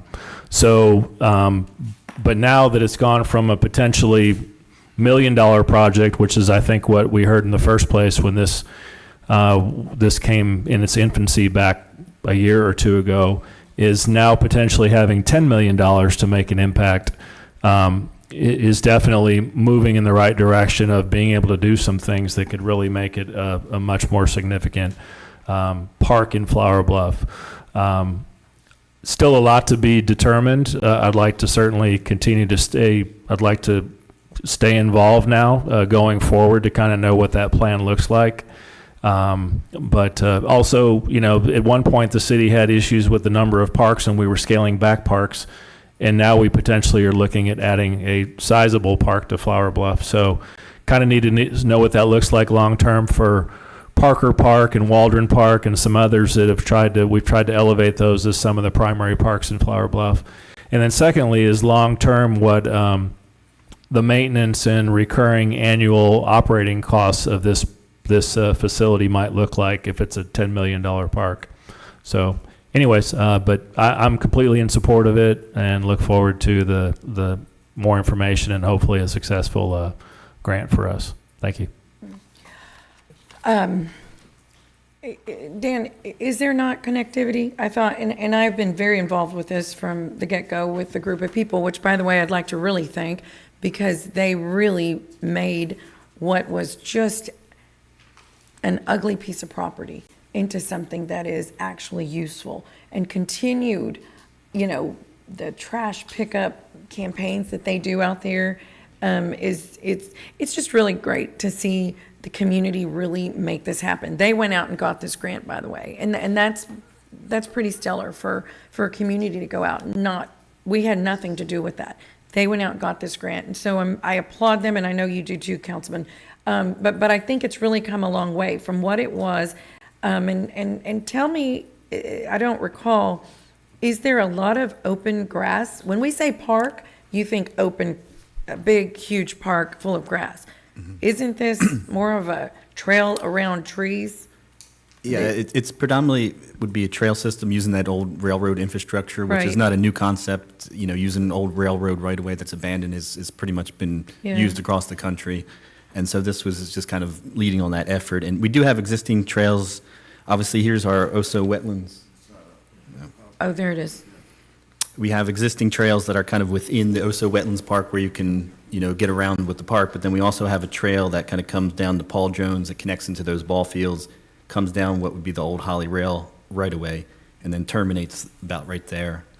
And then this particular project would continue it from that endpoint down the Holly Rail right away, and until you get to Flower Bluff Drive, and then go north and connect into the existing trail system that's there. It's on the east side of the Flower Okay. Bluff right away that was improved probably 10 years ago now, but it's about a 10 or 12-foot path there.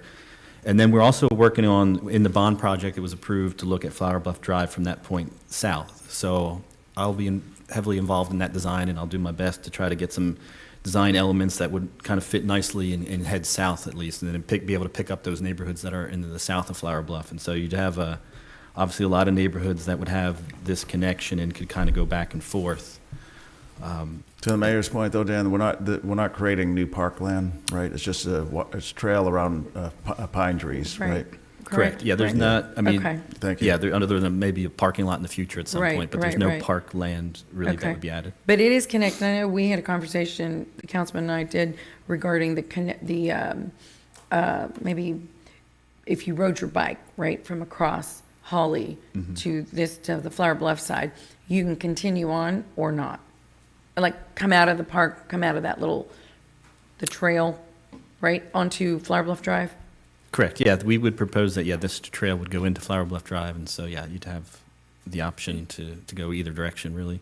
Once the future Flower Bluff Drive project is done to the south, right now, there's no sidewalk on that part of it, but. Okay, that's what it is. Yeah, there's a lot to be done there, and again, it's an industrial area. That's where the new water tower's going. That's where the old water tower's going. That's where there's a boat manufacturing facility. That's where there's a concrete facility right there in front of where this trailhead's going to be. So there's no connection. In fact, Division, which that street that, if you want to put the map back on, the street that is the orange section that goes from where the trailhead is out to Flower Bluff Drive is in such disrepair right now that people don't even want to drive on it. So obviously there's a lot of work to be done here, and the $10 million might allow us to get there, which is great. Because obviously $1 million probably wouldn't have gotten us anywhere close to doing what needed to happen to make it a viable hike and bike Right, path. So- right. Okay. Thank you. Councilman Pusley? I just want to ask a quick question. Now, if this $10 million grant doesn't come about, we don't have any money set aside to do this, right? I didn't think we did. Okay. Yeah, correct, Councilman. I think we had how much was in the bond? $500,000? $500,000. There's only $500,000 right now available. That wouldn't so- cover engineering. Right, exactly. And I appreciate you bringing it up because this is an application, just so the community knows we don't have $10 million. This is an application for it. Yeah. And we could get up to $10 million. We're applying for the maximum. Yeah. Well, I was like the councilman, when I read that on the agenda, I thought, Right. well, I didn't remember us discussing that, so, Right. anyway, and just, for point of reference, if you go out there by the old water tower, if you stand in just the right place, you can get a free shower from the leaks from the water tower. Councilman Klein? Thank you, Madam Mayor. Just very quickly, I may have missed this. It may have been in the materials you sent to us. Is there a time frame as to when the decision will be made on the grant application? Yes, the application is due in June, and then TxDOT will announce awards in October of this year. Okay, all right, thank you. That's all I had. Thank you. Okay, I'll entertain a motion to approve item number 9. So moved. Second. Any further discussion? All in favor say aye. Aye. Any opposed say no. The motion carries. Thank you, Mr. McGinn. Is Wendy, do we have Wendy on the phone? Yes, we do. We do. Let's get her legislative Yeah, Wendy's update. been ready for us. Great. Oh, yeah, she Yeah, sure is. we'll just pull her up on WebEx. She's been logged in. Wendy's going to do a legislative update. Good afternoon. Can you guys hear me? Yes. Excellent. Well, I'm coming to you from cloudy, rainy downtown Austin, and I just want to catch you up on a few of the bills that are being considered right here at the end. We've got 13 days left, and there's a lot of activity going on. So let's just start really quickly with a little bit of bad news. The preemption bill that I know that Miles gave council an update on a couple weeks ago, that has passed both houses and is headed for the governor's desk. This bill continues to be a little vague. It has some potential problematic areas for all the cities. And so we'll just kind of have to wait and see if the governor signs it and how it all shakes out. But now let's switch over to some good news, and that is the American Bank Center bill. As I told you guys last week, SB 1881 and HB 4266 weren't really moving anywhere, and our own Todd Hunter got it joined to another bill, which was HB 5012, and that bill was voted out of the House. It's going to be heard in the Senate Natural Resources and Economic Development Committee tomorrow. The problem that we were having is that we had talked to the committee chair, Chairman Birdwell, and he was not convinced that a city with our population should be included with the larger cities.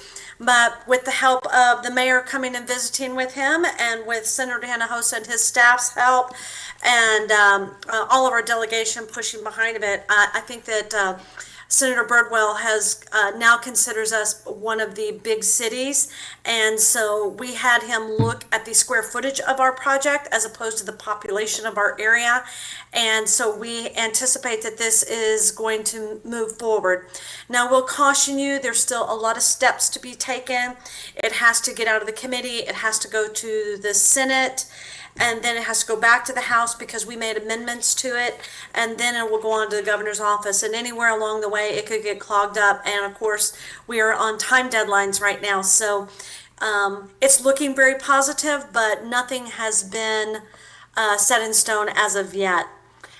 Let's see, let's move on to my next slide. All right, some annexation bills. SB 369. This is the one that was going to automatically disannex all of the areas that have not been received full municipal services by the end of this year. Originally, this was intended to punish Austin for some infractions that they did, but of course they didn't bracket it to Austin, so now it's threatening the rest of the states. The good news is we've managed to get a lot of exemptions to this bill. So it's not as damaging to cities as it potentially was in the beginning, but it's going to be heard in the Ways and Means Committee. Oh, I see I wrote down Wednesday on my little slide there, but it's actually being heard today. So I already went over this morning, dropped our card against it, which is basically to let the committee know that the city of Corpus Christi is opposed to this bill. And of course, I let our delegation know our feelings on all of these bills. Then there is SB 2038. This is some sub-language that we got exempted. All of these annexation bills and ETJ bills, we were successful in getting exemptions for our IDAs and military bases. There is a very pro-military and IDA protection in spite of the fact that our legislature doesn't always like cities at this time, but we've been really good at protecting that area for us. These were voted out of the House. The Senate adopted the House's language, and it's now passed both houses. TML is doing a big push with Governor Abbott, asking him to veto this bill, but we'll see what happens on that one. I know that this one has been one that Councilman Barrera has been watching, and it's just the lobbyist bill, which is a bill SB 175 and HB 3538, which would not allow taxpayer funds to be used for lobbyists. It passed the Senate rather quickly, but it's been sitting over in the House State Affairs Committee for about the last 2 to 3 weeks now. And while I never want to say a bill is dead until, May the 29th, it does not look like it is going to move forward. The gambling bills, as I told council on Monday or yesterday when I sent you a little update email, all of the gambling bills were pulled from the floor because I feel like that they didn't have the votes. And so all of the gambling bills, one of the gambling bills, the casino bill in specific, Corpus Christi was named, and the votes were close on the second reading. I think that they missed them by less than 10 votes. And I'm guessing they didn't feel like they could get there, so rather than have them voted down, they pulled them from the floor.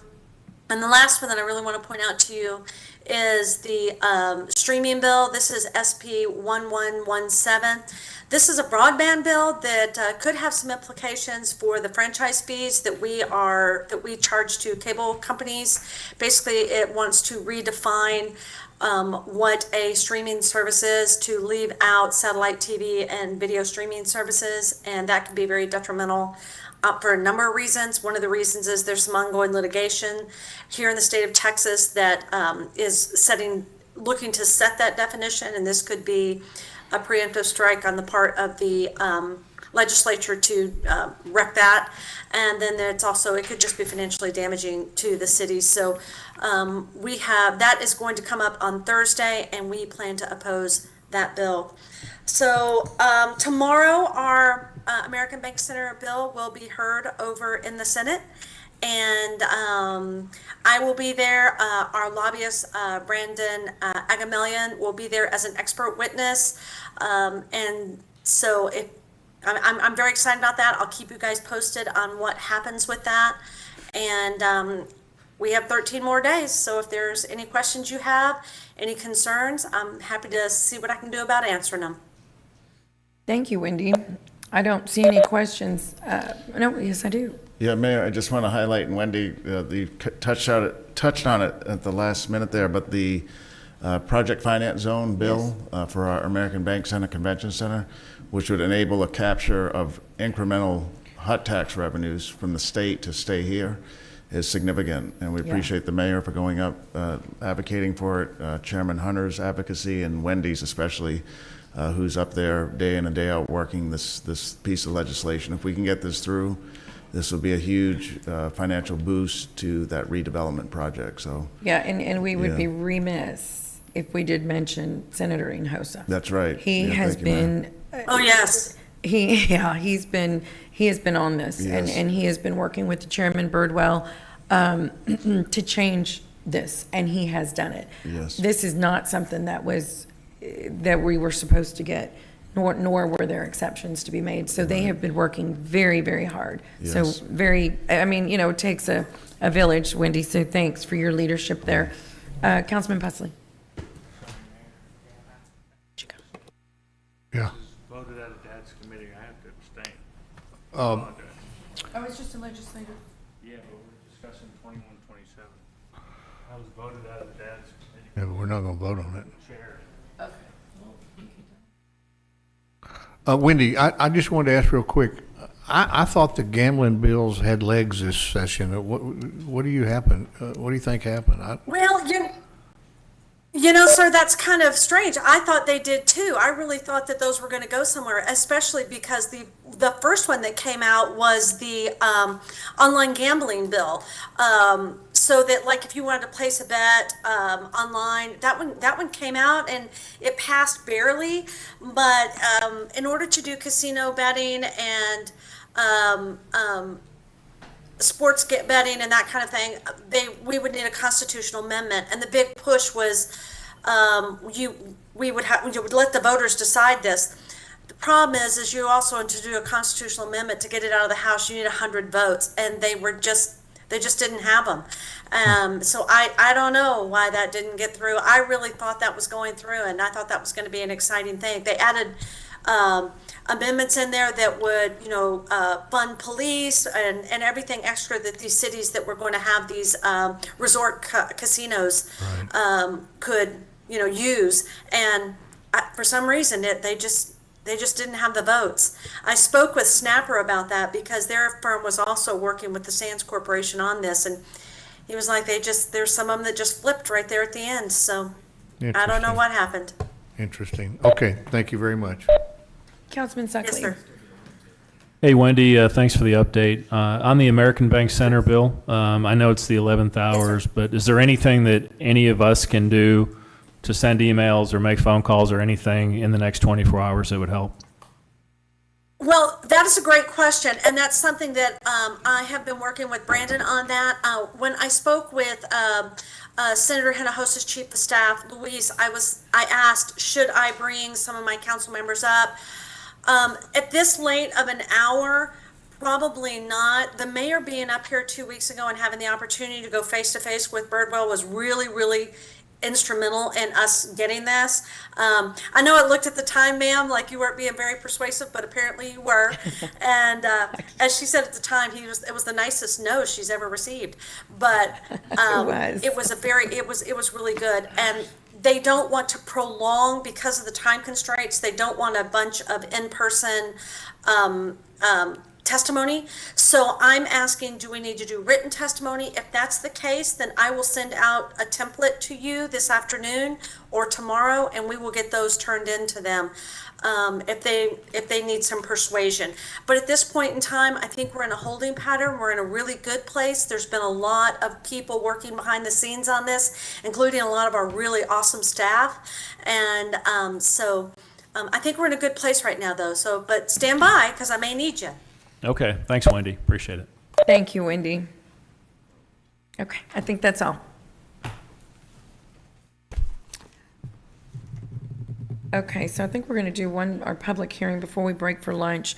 Item number 18 is an ordinance amending ordinance number 024270, which created the reinvestment zone number 2 by amending the city's contribution amount, modifying the boundaries to add areas requested for inclusion by Nueces County, and to add approved projects and anticipated expenditures. Good afternoon, Council Mayor Heather Hurlbert, Director of Finance. So this is the second reading of the ordinance that is bringing forward the amendments to the project and financing plan to increase the revenues and the expenditures based off of the anticipated revenues on the extension. And it also expands the boundaries to include the two areas that were requested by Nueces County, which included the Nueces County Nature Park and the R. Briscoe King Pavilion. If Councilman Suckley is okay with making a motion to approve this, I'll second it. Motion to approve. I think we have to have the, Yeah. Okay, we will open public hearing. We're going to go ahead and open public hearing. Is anyone in the public, would anyone like to make comment on item number 18?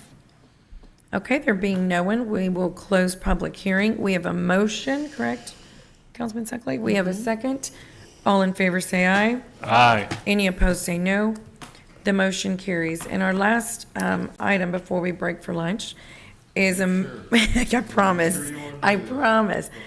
Well, is this going to be a long one? Peter, do we have No, it won't be, ma'am. it will not be? No. Okay. A motion awarding a master services agreement for staff augmentation services to AGCM of Corpus Christi. This is item number 19 under individual consideration items. Right, Jeff Edmonds is Mr. going to make a short Edmonds. presentation. Okay. Okay, I'm sorry, you caught me off guard. Okay, this item is for a staff augmentation master services agreement. And what that is, master services agreement, as you know, is a task order-driven contract. The contract itself doesn't have value. It's task orders that are issued against the contract. And by staff augmentation, what we mean is this is for providing staff that we manage just like their employees, but they bill us by the hour under a staffing contract. We've used similar contracts in the past to help us keep the capital improvements plan on track. And, you know, these contracts probably go back 20 years. In fact, this company started out helping the city manage the construction of the ABC Arena. AGCM is a local firm, locally headquartered, started here locally.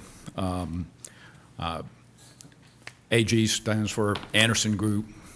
CM Construction Management, it's Durwood Anderson. Some of you, I'm sure, know Durwood, and he started the firm here around the time that we were doing the arena project. We've used them for this for over 2 decades for similar type services. Engineering services currently has a 29% vacancy rate. So our vacancy rate has actually increased during this fiscal year. We're losing ground. Our CIP backlog is growing. As you know, Public Works is in the process of coming up with a plan to ramp up our throughput for street construction activity. That's going to also increase demands on our department to oversee that work. And this is a contract that would be a valuable tool in our toolbox to be able to keep up with the growing CIP and keep it on track. I stand ready for any questions. Thank you, Mr. Edmonds. Councilman Hernandez. Well, thank you, Mayor. Peter, can you explain to me how this happened? Because when you got here, you railed against this kind of thing, and we had a company here, JM Shackelford, and I believe AGCM on some projects, and you said this shouldn't be done, and you went the opposite direction and was doing it, wanted it done all in-house. So how did this kind of come about? Right, yeah, Councilman, just to clarify for the council and the record and the community, what I spoke of when I first got here was having leadership levels, assistant directors, and Jeff's department be contract help. That's what the issue was 4 years ago. Jeff had several vacancies at the leadership level to include assistant directors, and those were sourced out through a contract, which makes it difficult to have a non-city employee tell a subordinate, this is how you're going to do your job. That's what I had issue with, and we changed that. Brett Van Hazel was hired, another assistant director, Rotner, was hired, and actually a third assistant director was hired, all filling vacancies that have been vacant, I think, for over a decade. So that's what the issue was. This is entry-level staff positions, maybe a step or two above, because they're critical project inspectors. So this will help augment frontline staff who are reporting to city employees who are leadership employees, meaning assistant directors, or in this case, we know Jeff still had the director. Okay, I know that they were actually doing project management as well, not just, I guess. Well, at the price point we were paying, it was a waste of money, because to do project management for a director level position. So now you've gone back on that, and you believe that I haven't gone back on it, because again, the position I had was director, assistant director, outsourced. This is a different concept entirely, which is using frontline staff inspectors from a third-party company. Okay, so second question here is, why was this done on a non-competitive contract? Why? Because there was no RFQ, and this doesn't even fall under professional services because it's not listed as an item in the state legislation as professional services. So this should be something in reflection of at least an RFQ combined with some pricing component to it. So why was this not done, in a competitive format? Because, I mean, this only makes us look bad, and honestly, probably doesn't do any benefit to AGCM to have this kind of contract. Yeah, I'm going to have Josh, it is legal, I'm going to have Josh speak to the exact procurement methodology and what state law we followed and are following. The issue is, as pointed out in our briefing documents, $82.5 million is underway right now in construction.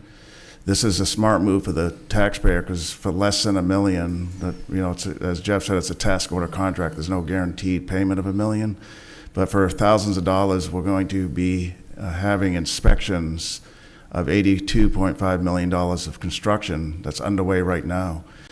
Because of Jeff's vacancy rate that he just spoke of, we're only able to inspect project sites about 4 hours a day. We want to be on site 8 hours a day or longer to ensure we're protecting the taxpayers' money when it comes to things like building the police training academy, the Bill Witt $10 million swimming pool, aquatic center, the water gardens, Yorktown Boulevard, Flower Bluff Drive, and soon Fire Station number 3.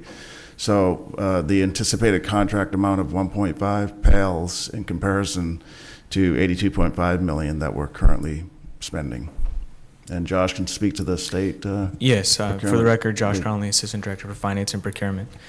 So the methodology that when we look at a when we look at any procurement is we look first, does it fall under Chapter 252 of the Texas Local Government Code, and that defines how we procure goods and services. And then there's a caveat in there that says if it's a professional service, that you do not have to follow the guidelines of 252.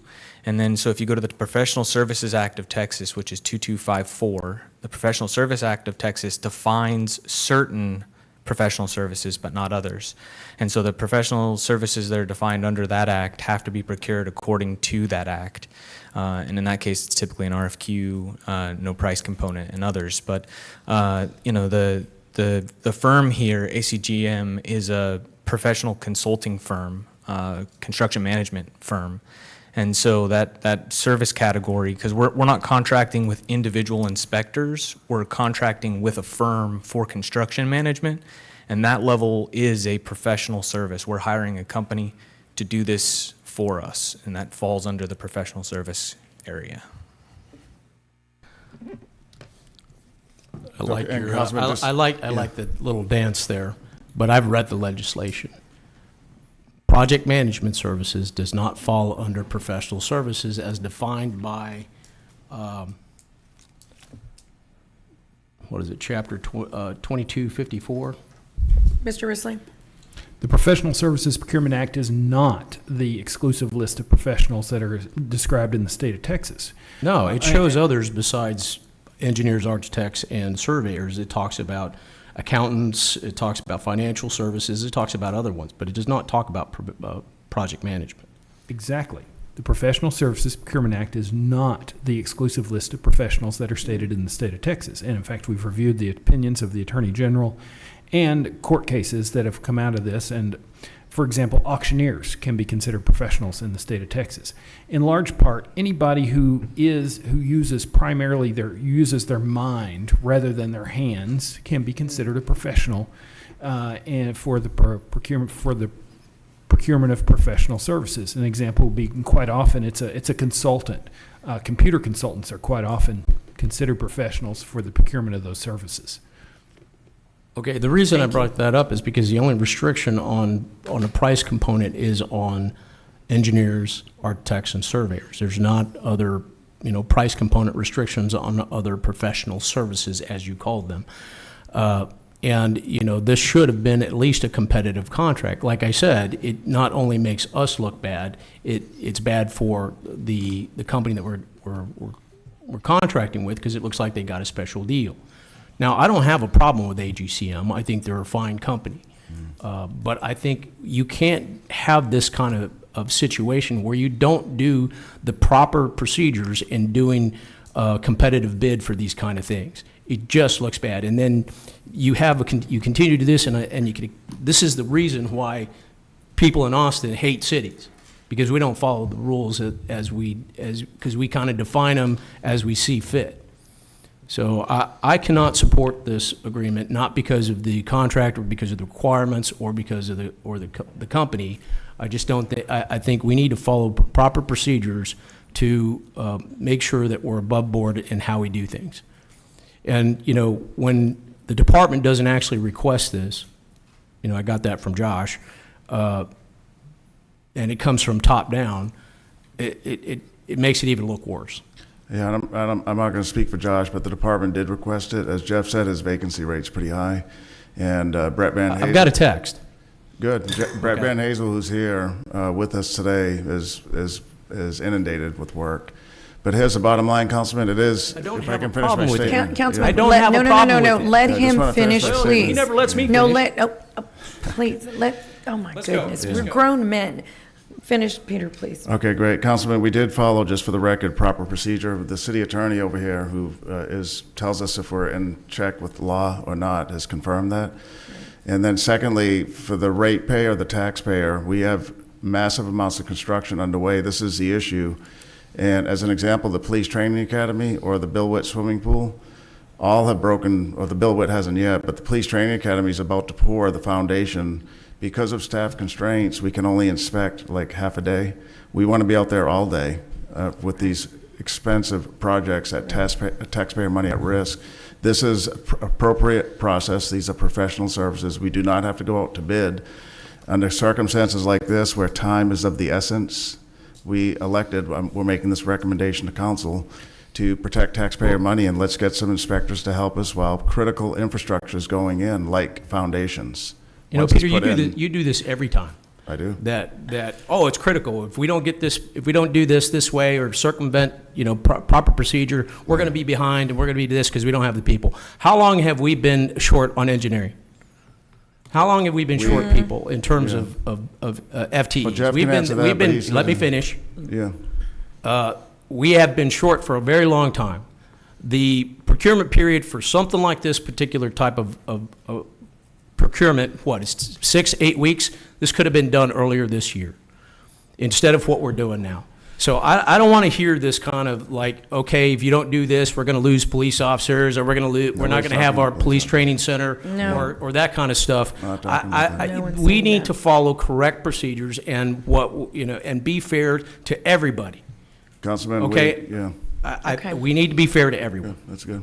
Thank you. Yep. Peter, did you want to say No, that's anything it, else? Councilman. This Yeah. is, again, this is a recommendation to augment staff Right. where we have a problem. Right. We, across the board, engineers, inspectors are difficult roles to fill, jobs to fill. We can go to any city in Texas and the same story is being told. The issue for me is taxpayer money. We're spending $80 million in play right now Right. with marginal inspection because of our staffing levels today. We added positions in this budget. On next week's agenda, there's a request for a modular building to staff them. We're doing all we can do. We're changing our hiring processes. We're increasing pay. We're using recruiting firms. But in the meantime, this is a professional recommendation to say, while we fill that gap internally, Right. we want to have access to other professionals who are pretty much at the same price we're paying our staff to guarantee taxpayer investment. Right. That's all this is about. We're not trying to circumvent anything. I understand that. Thank you, Mayor. Councilman Barrera. Thank you, Mayor. I guess one of the ways to be overly simplistic, I guess I look at this as, I mean, there's a couple of issues, but it's a temp agency on steroids. And simply because of the fact that they vary based on project and once the project goes away. I think from a standpoint of I'm of the opinion as a professional services contractor myself, I'm of the opinion that there's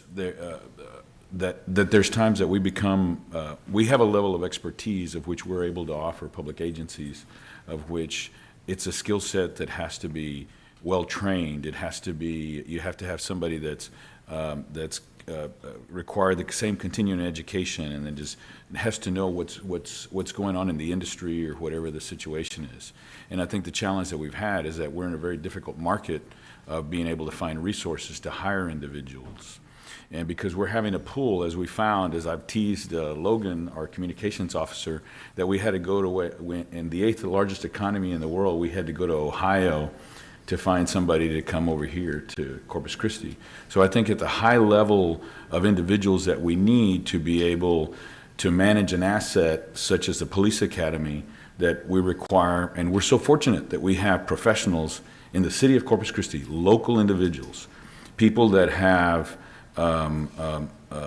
positive legacy issues in this fact of the expansion of the American Bank Center, building the arena, Whataburger Field. I believe also they were involved in the expansion, correct me if I'm wrong, Mr. Majors, the seawall. And or not the expansion, but the repair of the seawall. So I know there were various projects of which they've worked on consistently, and I think right now we have a very, a very important need that needs to be addressed. And I know I've been critical as well, what have you, as that we have not expedited several of these projects quickly enough. And I joke around that I don't know how many projects I vote on that I hope I get to attend the event when it finally gets opened, or the street finally gets open. And I think here we have that opportunity. I'd like, as an amendment, as Councilman Hernandez, Commissioner, I'm speaking probably in the near future, but perhaps we should just amend this contract so that way the portion of Bill Witt Pool can be procured for a project manager, so that way we can wait along the lines. Now, I say that with levity, but I think, once again, we've got a difficult decision to make. Because, once again, we've got $82 million in assets. In addition, I know that we've got issues with regard to inspecting streets. That is a very high priority. And as I've said, Peter, you and I have had discussions with regard to human resources. And as I can't remember what individual said it, that the definition of insanity is doing the same thing over and over again and predicting and expecting the same result.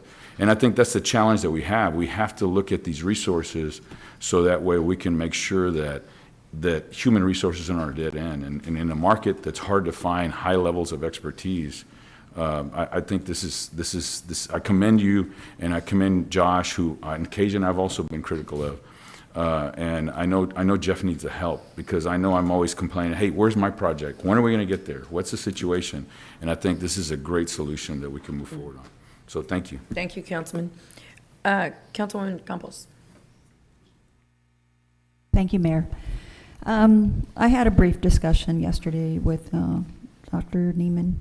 And one of the things that I've been realizing since I got elected is that we have a difficult time filling our positions, and same old thing that we keep hearing. But to the point of my fellow councilman Barrera, doing the same thing and expecting a different result is, it is insanity. So I know that I attended one of the job fairs maybe a month ago, maybe at the natatorium for the summer positions for some of the park and rec, and I think there was some success, and I think we did at least mention it in our discussion yesterday. Why is it that we don't do those more often? Seriously, why don't we? I mean, whatever we've been doing has not been working. So, why is it that this company is able to hire the professionals that they need, but yet we're missing a step of us being able to hire directly? What is the missing element here? Councilwoman, we're able to hire as well. So they have vacancies in their company as well. What we're doing here is using their resources to augment ours. Everybody's having a difficult time hiring. The industry, the city governments, the county government, private sector businesses, commercial. Yeah, right. It's across the board, but as you mentioned, and as Councilman Barrera mentioned, we have to use assets at our hands to benefit the taxpayer. Only inspecting facilities that are being constructed, that once it's constructed, you've been in these executive session lawsuits, you run into legal issues, poor buildings, and you're stuck with that. So we're augmenting our staff with a firm that has employees. They have vacancies just like we have vacancies. The price point is similar to what we pay. And this is a move to ensure construction's being done as we want it to be done. And the price comparison, this is up to $1.5 million to oversee $82.5 million worth of construction. We may not need the 1.5, but it gives us tomorrow the ability to fully inspect things like the Police Training Academy Foundation that's about to be poured, and we don't have the capacity to go watch it be poured and make sure it's being done. So cities across the country, businesses across the country are being creative in how they fill positions. And this is one of those techniques where we use the private sector firms who are struggling just as we are, but they have some people, so we can use them to augment our staff. Mayor, may I attempt to answer that question as somebody that does professional services? Sure. And here's the situation with us, Councilmember Campos. We do the same thing every day, day in and day out. When you have a situation in a department like ours, they have to be very well-rounded because most of the projects are civil. There's some of it that's vertical construction. There's some of it that's highly specialized. And so at that time, you would want to pull in a firm that probably has multiple projects, and they've already gone through multiple issues with regard to troubleshooting where they understand the challenges that they're facing, because they may be another market in the Houston area, or the Dallas area, or the Austin area, whereas we're only building one police training academy. And so in that particular situation, and in a situation in ours, so they have that ability of those level experts that, I'd give an example. I think the world of Brett. He's a great manager. He's a great manager. How many police academies have you done? Oh, he's got one. He's got one under his belt.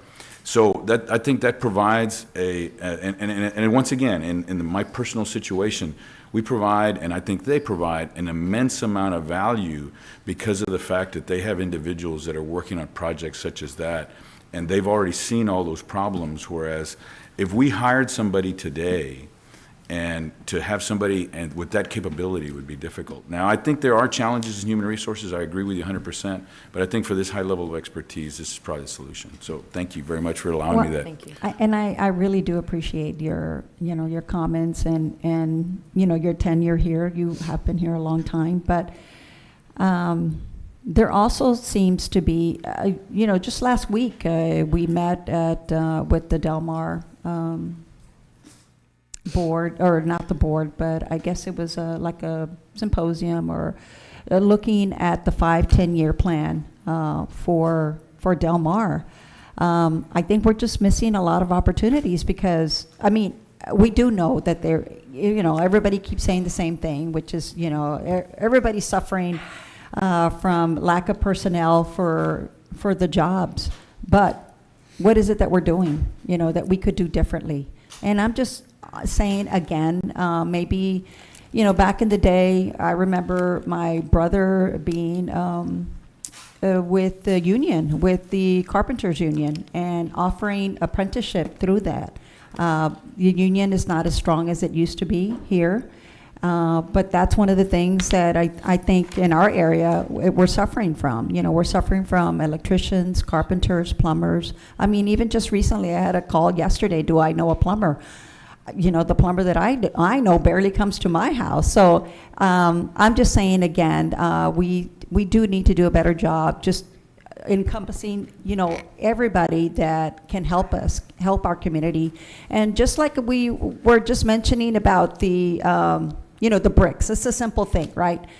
But just to put it out there that, if I had not brought it up, I don't think the person that was here would have said there's bricks out there for the community.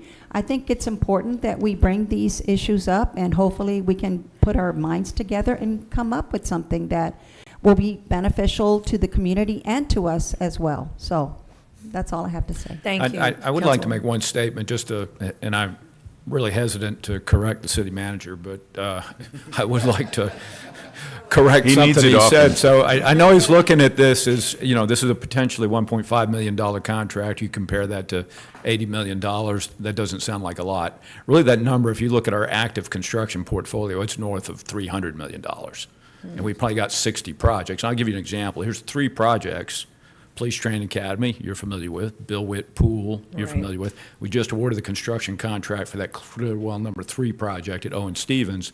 The 3 of those, just those 3, add up to north of 70. So we're talking hundreds of millions of dollars that we're managing. Right. Thank you, Mr. Edmonds. Councilman Klein. Thank you, Madam Mayor. Given the circumstances, I'm going to vote in favor of this, but I'm sensitive to Councilman Hernandez's concerns. I think in the future this would be, even if it meets the letter of the law now, I think it's going to look much better if we make this a competitive process going forward. Again, I don't know what the circumstances are going to be, what the future is going to hold, but we could do this better than we have. But given the circumstances, I will vote in favor of it. Great. Thank you, Councilman Klein. Councilman Suckley? Dr. Klein just stole my thunder. Well said. I'm in support of it, but I think procurement-wise, I think we ought to look for a different avenue next time. Sure. Yeah. Thanks. Okay. Well, thank you. I think we all agree this is it provides value to the several hundred millions of dollars in projects we have. And of course, those projects all lie within someone's district, and everyone wants everything done, not to mention the streets inspected and in a timely manner. So I think this is something that is absolutely needed, Peter, and we look forward to seeing these projects moving forward, right? Everything moving forward. Oh, we have 2 more lights on. Councilman Pusley. Or, I'm sorry, Councilman Hernandez. He was first. He's first listed. Sorry about And that. then Pusley. Again, I wanted to reiterate, I didn't like this process.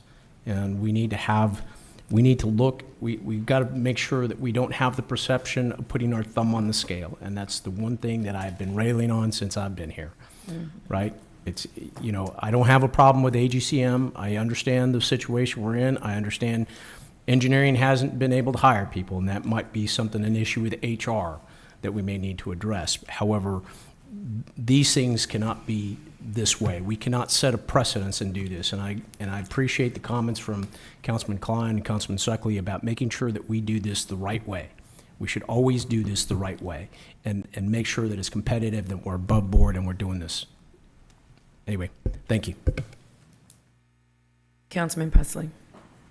Yeah, just to make you all feel bad, when I was county commissioner, we got to select whatever engineer architect we wanted to use, so, and we Yeah. operated under the same state law, so. Yeah. Yeah, and for the record as well, we are not doing anything under the board. This is above the board. This is legal. I hate to even use that word. No one on this dais, however you vote, is voting on something that has not been done right. So Mr. Risley just, he explained that. Our city manager explained it. So I just want to put that on record. I'd like to open item number 19 up for public comment. Is there anyone in the audience that would like to make public comment? Okay, there being no one, we'll close public comment, and I will entertain a motion to approve item number 19. I move for approval. Second. We have a motion and a second. Is there any further discussion? All in favor say aye. Aye. Any opposed say no. No. The motion carries. So now we will go into executive and that was our last item. We have item, we have item number 20, which we will go into executive session on along with lunch per Texas Government Code, section 551.071. We will return.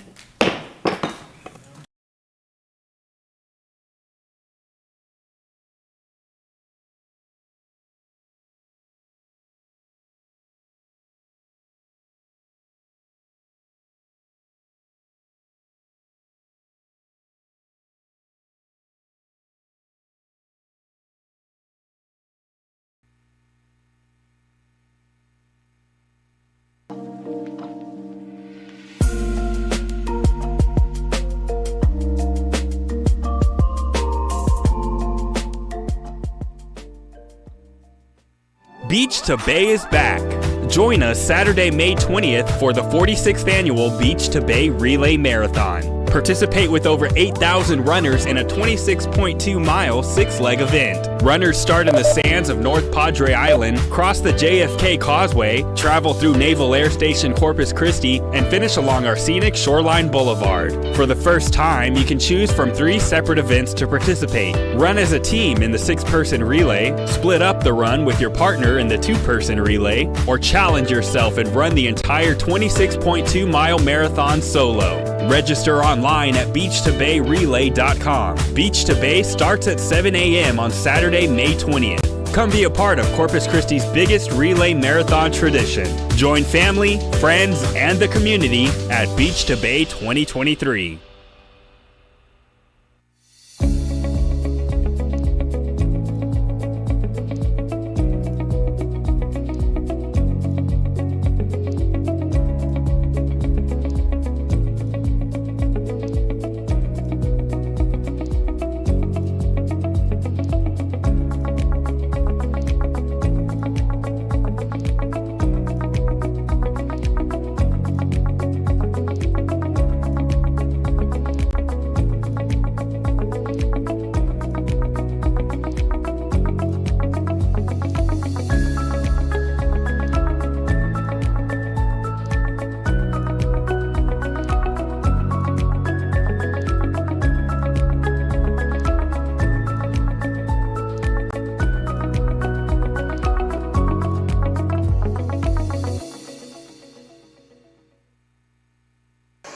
We've all dealt with the hassles of traveling.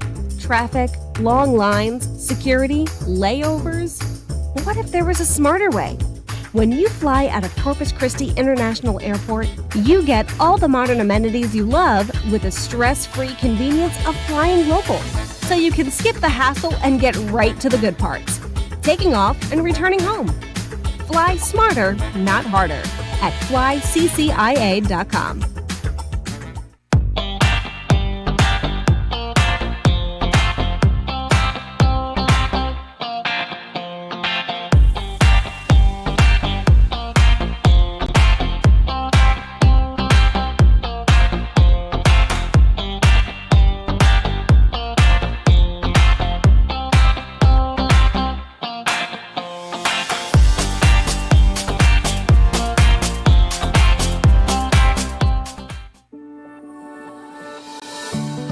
You can submit a city service request quickly and easily by downloading the MyCC 311 app on your phone. Reporting street problems, tall grass, gas or water issues, or other concerns is simple on the 311 app. Just choose from a list of services, add a photo, answer a few short questions, mark your location, and hit submit. Everything you need in just a few minutes. Life is made easy with 311. Download the MyCC 311 app today.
Life is made easy with 311, a fast and reliable way to report a problem and get information on city services. Everything from street repairs, gas or water leaks, animal care services, or even information on your trash pickup schedule. Call 311 or download the MyCC 311 app and get instant access to create service requests, upload information and photos, and submit your location to alert us to the area. 311 provides solutions to everyday problems. Anytime, anywhere, on any device. Get better quality, better service, and better results. Life made easy with 311. Download MyCC 311 app today. This is our home, full of fun in the sun and in the water, but we need your help to keep our bayfront clean. Nature has its way of recycling water.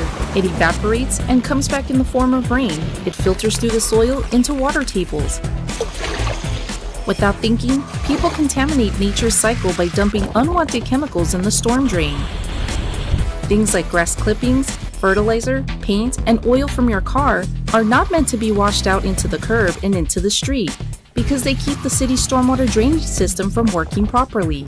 Ultimately, they contaminate our ocean, bays, and groundwater. Remember, clean bays start at home, so do your part to keep things running smoothly and keeping things out of the gutter. To help keep our city beautiful. Only rain down the storm drain.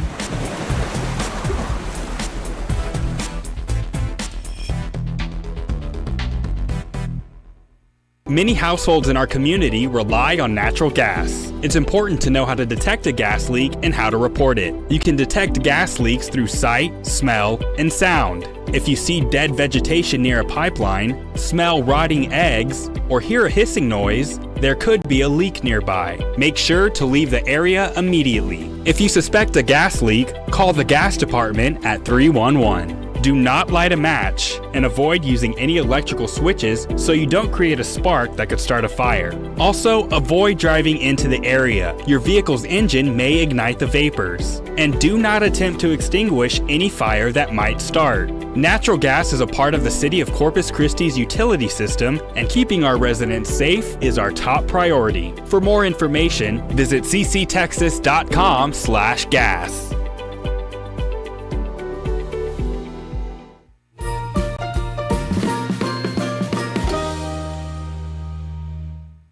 Adopting an animal from Corpus Christi Animal Care Services is fast, easy, and affordable. All you need is a valid ID, and you must be 18 years or older. The adoption fee is $25, which includes spay and neuter surgery, age-appropriate vaccinations, and a microchip. Come by CCACS located at 2626 Holly Road. You can meet and greet all the animals that are available for adoption.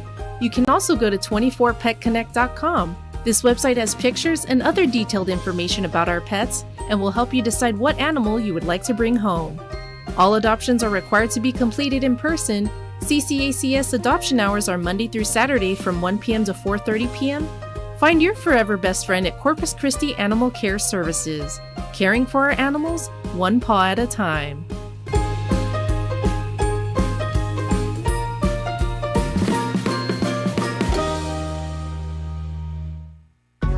When emergencies strike, stay informed with Reverse Alert. Everything from incoming severe weather, traffic alerts, police and fire activity, industry alerts, and citywide information. Reverse Alert will provide you time-sensitive information to keep you safe. Signing up is a fast and easy process. Text BeReadyCCNC to 888-777 or visit cctexas.com/alert sign up. Choose to receive notifications by phone call, text, or email. And with fully customizable options, you pick what notifications you want to receive. And you can designate what hours of the day that you don't want to be disturbed. Stay informed, stay aware, stay alert. Sign up for Reverse Alert today. I, Brandon Wade, Do solemnly swear. do solemnly swear. I had worked for the City of Austin and the Austin Fire Department for almost 25 years, where I rose through the ranks and ultimately became the Assistant Chief over Operations. I'm really looking forward to working with the department and continuing on the initiative to achieve 4-person staffing. And it is going to be a multi-year process with it, but the city's made great investments to achieve that goal, and I look to help to further advance the department in that direction, as well as continuing the initiative in which doing station renovations and building some new stations out there to update the fire facilities for the men and women who work for the Corpus Christi Fire Department. I'm excited to be here. I'm excited to be the fire chief for the community of Corpus Christi, and I look forward to just great things and tremendous opportunity here in the city. So help me God. So help me God.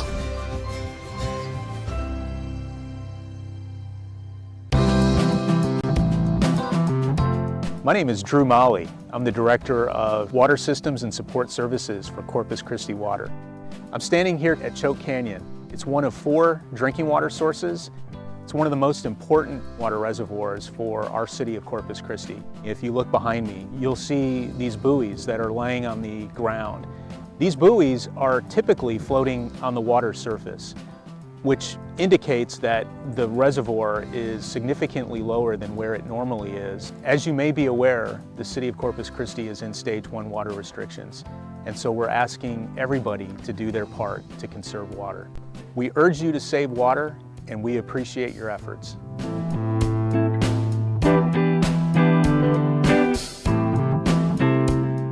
Corpus Christi Water believes in Xeriscape as the water-saving way to go when designing a home garden. It's a style of drought-resistant landscaping that uses plants that need very little water. Using Xeriscape concepts can reduce the amount of water used to irrigate. Xeriscape. It saves time, it saves money, but most importantly, it saves water. For more information, go to corpuschristiwater.com and follow us on Facebook and Twitter.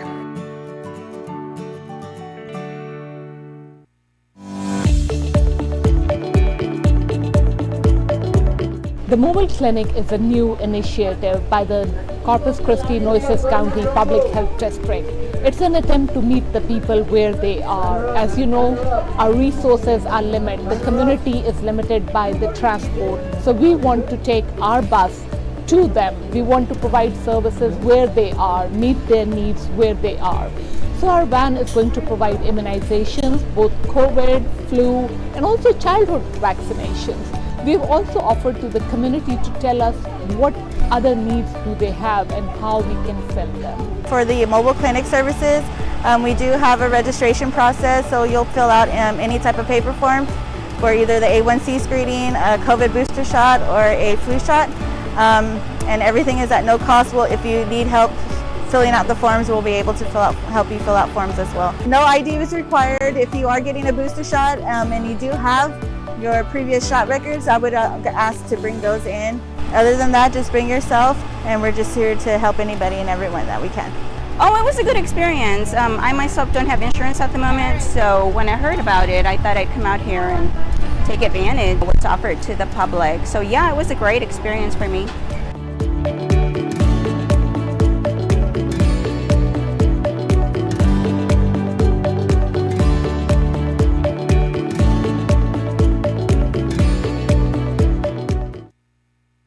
The Corpus Christi Nueces County Public Health District is hosting its annual public health fair.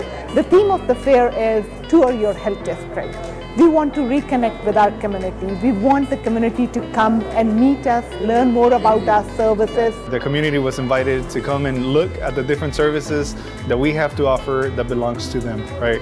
Our health department has always been public health driven, and it's also been community driven. By allowing us to showcase our services, you're also able to see who works for you here at the health department, right? You're able to meet the managers, you're able to meet patient navigators, you're able to meet our nurses, our clinical staff.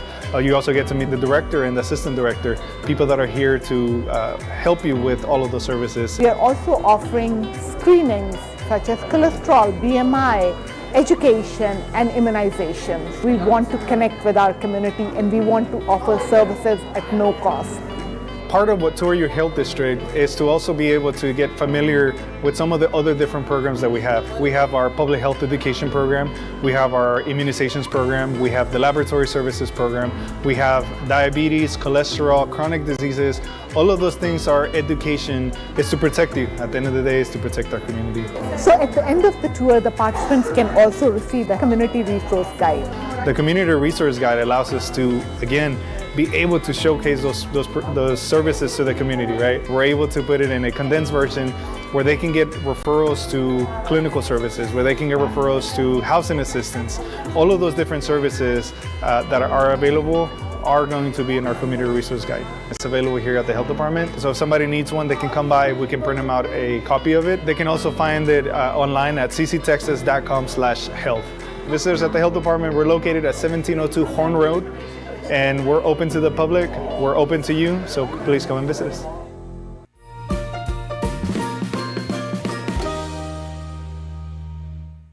Our pets are always on the run, and it's easy for them to get away from us. Get your pet microchip to ensure the best chance of them returning home. A pet microchip is a small electronic chip that is quickly implanted under your pet's skin, giving them a permanent identification number and increasing the likelihood that your furry friend will be found. Corpus Christi Animal Care Services offers free microchipping Monday through Friday from 1 p.m. to 4 p.m. at 2626 Holly Road. The procedure is fast, painless, and free, and it never needs to be replaced. Visit cctexas.com and click on Animal Services or call 361-826-4630 to register your pet's information. Corpus Christi Animal Care Services, caring for our animals one paw at a time.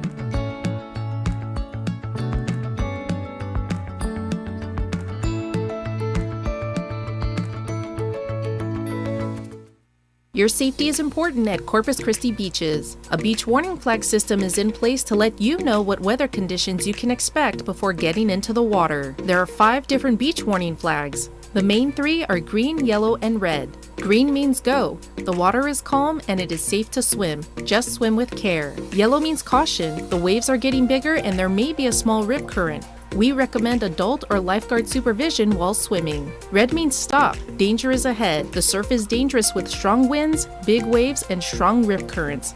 Do not enter the ocean in red flag conditions unless you are a very strong swimmer.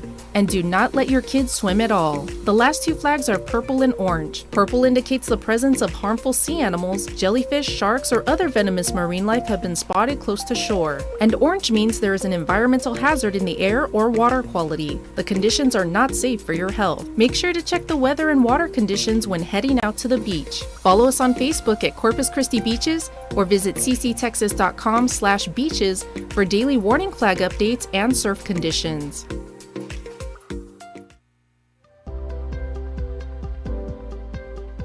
The Corpus Christi Fire Department maintains a free smoke detector program.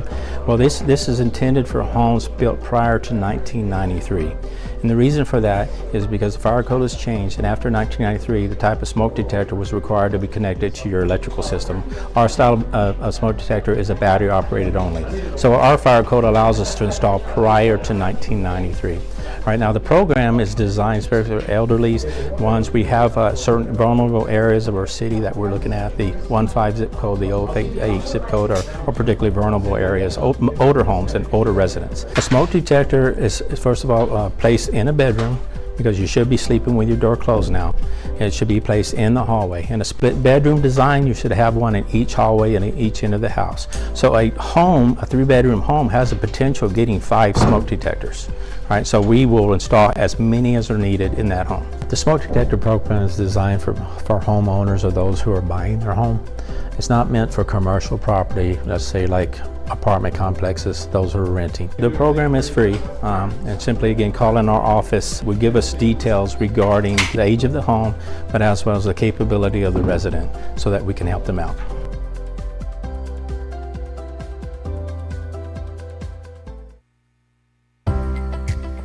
Whether you're a homeowner planting a tree or a contractor working on a job site, always call 811 at least 2 days before you dig. It's free, it's easy, and it's the law. Call 811 to provide dig location and project information. A specialist will then come to your location and mark the underground line, allowing you to work safely without any delay. Your safety is our priority. Know what's below and call 811 before you dig.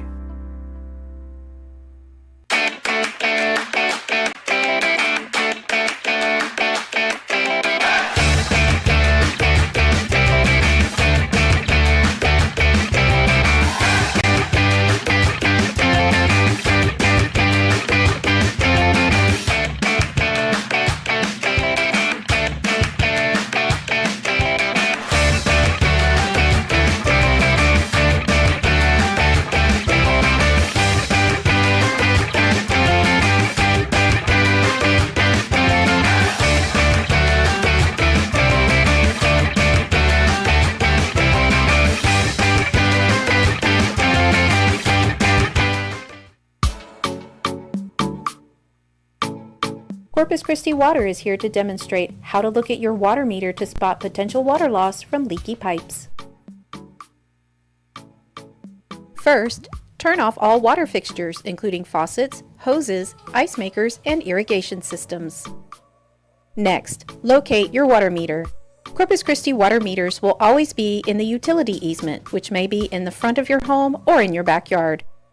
Remove the meter box lid. On the top of the meter, there is a register with numbers. These numbers show how much water is being used. Each meter will also have a flow indicator with a red line or possibly a small red triangle. A flow indicator that is not moving indicates that no water is going through your meter and you do not have a leak. If the flow indicator is moving, water is flowing through your system even though you turned off all fixtures. This means you may have a leak. Look for a leak in or around your home and repair it as soon as possible, or contact a certified plumber for help. If you have any issues with your water or wastewater, please dial 311.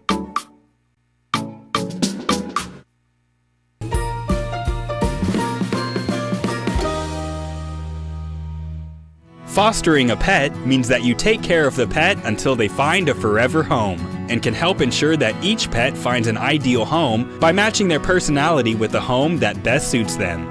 Adopting a pet is a big decision, and fostering is a great way to learn about owning a pet before making your decision. CCACS provides everything you need to foster an animal.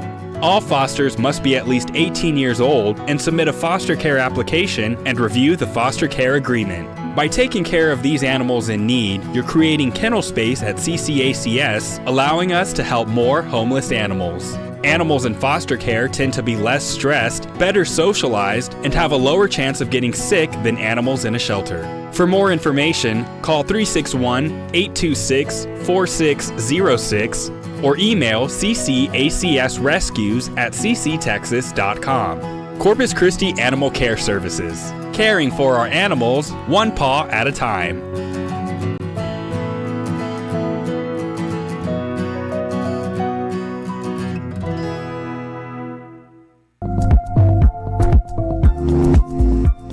I'm Hasiel from Corpus Christi Water.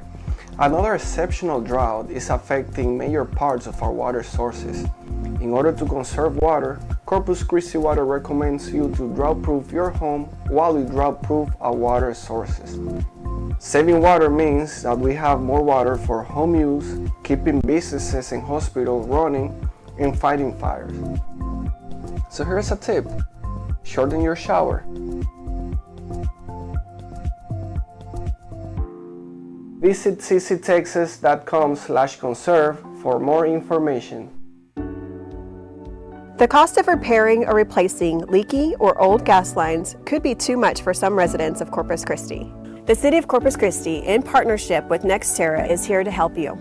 The Plumbers to People program is dedicated to the safety and well-being of Corpus Christi residents by helping with repairs for their homes.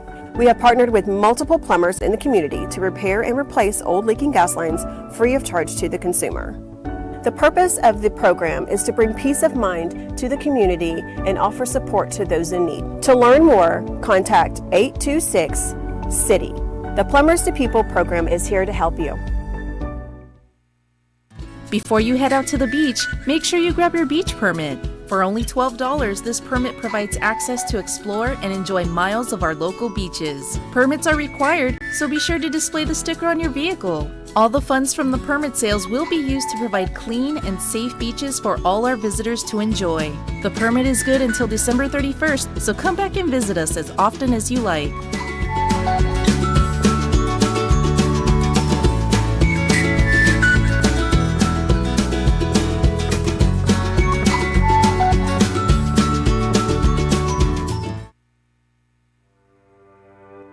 Did you know you can submit a request for city services in just a few minutes using your phone?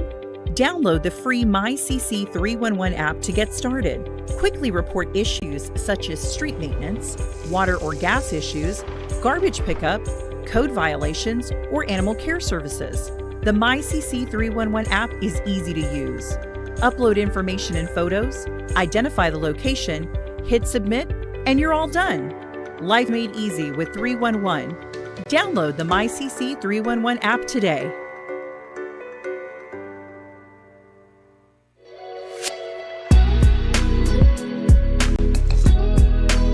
Hola, mi nombre es María Corona, soy ingeniera con la ciudad de Corpus Christi en Corpus Christi Water. Estoy aquí en el lago de Corpus Christi o el Lake Corpus Christi. Este lago es uno de los lagos que proporciona agua a más de 500,000 de personas en la región Coastal Bend, incluyendo la ciudad de Corpus Christi.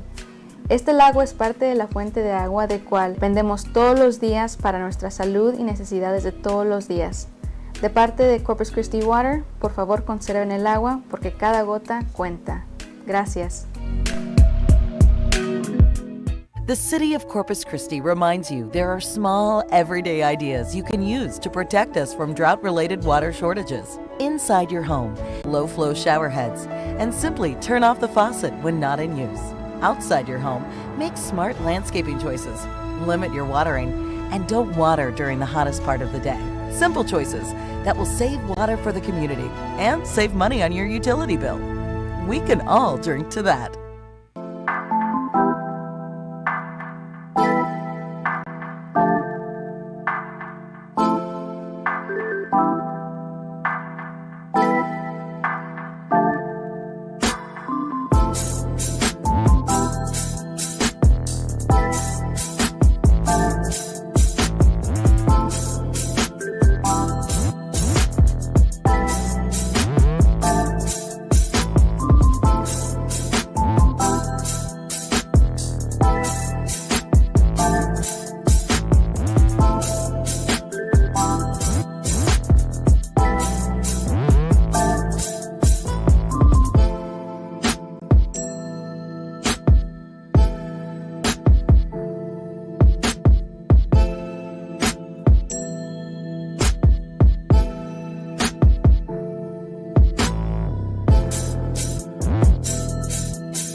public libraries are now accessible at your fingertips.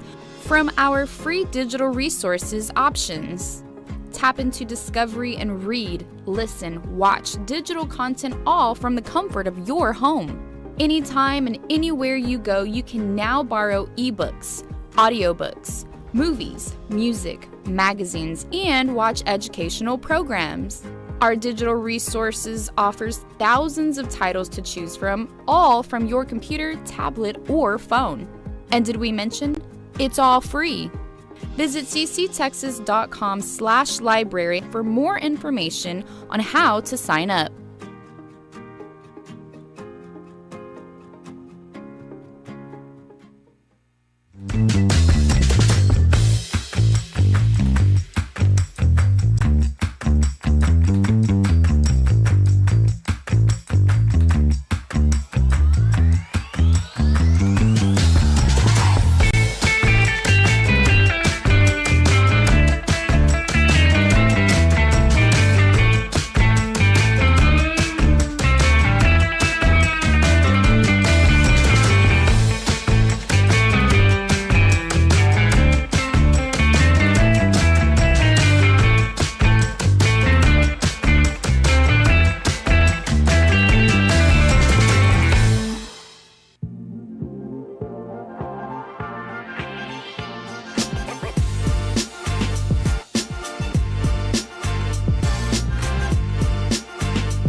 If you find a wandering pet and want to help return them to its owner, there are a few ways you can help.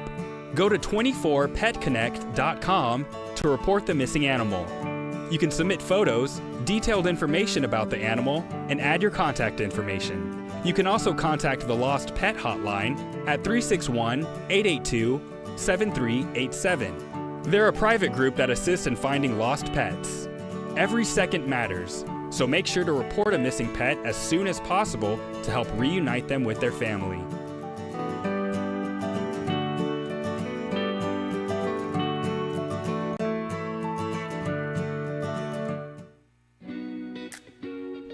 The City of Corpus Christi is proud to introduce a new 311 call center.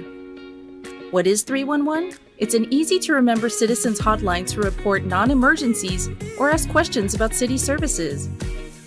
You can report problems and create service requests, check the status of issues, and obtain general information without tying up emergency lines. All you need to do is dial 311, and you will be connected with a trained customer service agent who can help you with all types of issues like reporting potholes in your neighborhood, illegal dumping, graffiti, animal cruelty, and much more. Have a question about your utility bill or need to find out if it's your day for garbage or recycling collection? That's right, 311 will get you that information and much more. There's also a free 311 mobile app available in the App Store and Google Play Store. App users can snap pictures and upload them with complaints and requests, and even track the progress from start to finish. Another way to access 311 is by going to 311.cctexas.com. This option allows you to send in your requests online and has a live chat feature where you can chat instantly with a call center representative to help you with any questions you need answered. The 311 call center is open Monday through Friday from 7 a.m. to 6 p.m. The 311 service is part of an ongoing effort by the City of Corpus Christi to make city government easier and more responsive to the needs of residents, business owners, and visitors. Corpus Christi 311, where solutions start with a call.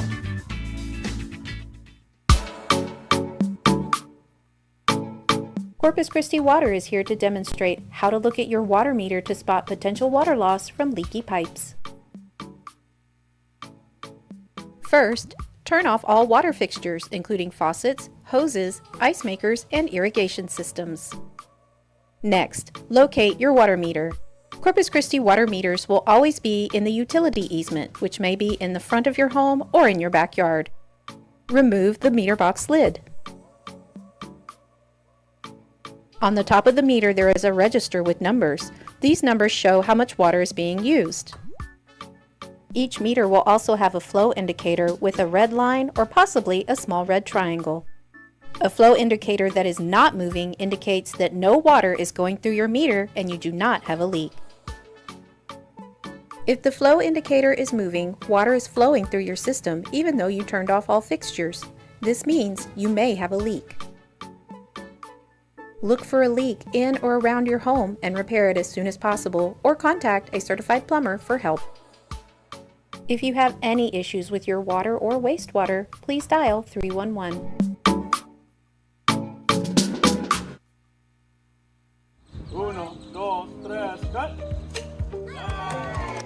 The Villages at McCardle offer 82 1-, 2-, and 3-bedroom apartment homes for low-income families. We have a playground, we have a fitness center, we have a food bank where we do food bank distributions, we have a community learning center, we have an area for children with our resident services coordinator. It has after-school care, which is a really big, important portion because we don't want our kids to be not supervised after school, and making sure that those children are going to thrive. It's close to transportation, so one of the biggest components of sustainable development is to make sure that those residents are able to transport themselves to better paying jobs.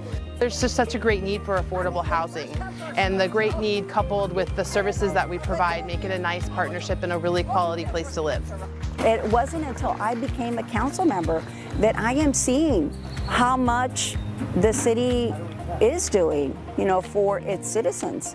Having your own home and having this kind of protection is priceless. If you take a look at the property, you would never think that it's affordable housing. This is just like any other market rate property that's around the corner. It wouldn't have been possible without the city's help, without RTA, without HUD. It's vitally important for us all to just get together and celebrate a win.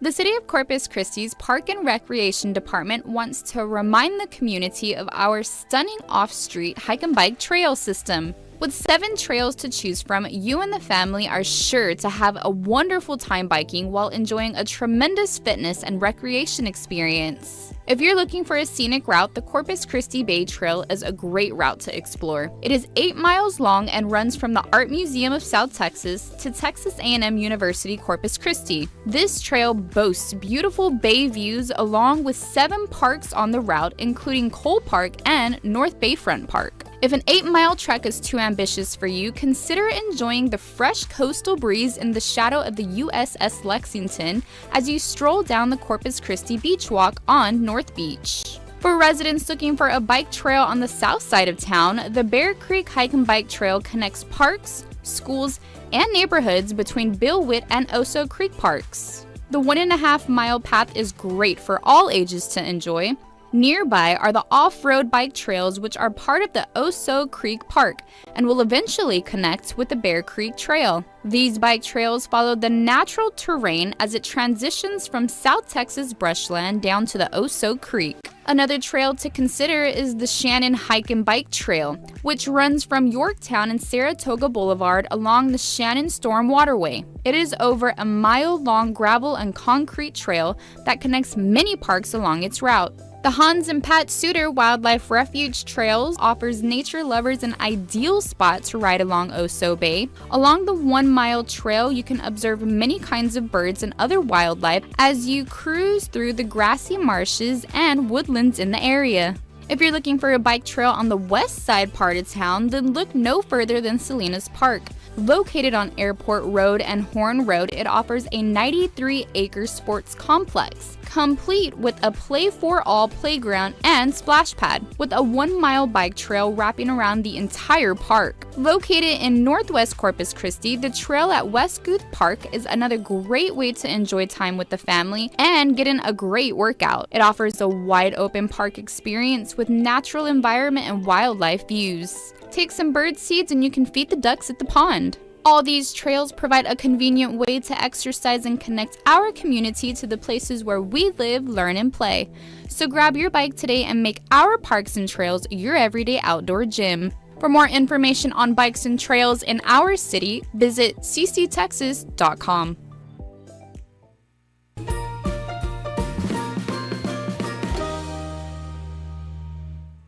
If your pet goes missing, make sure to immediately alert the vet and microchip company.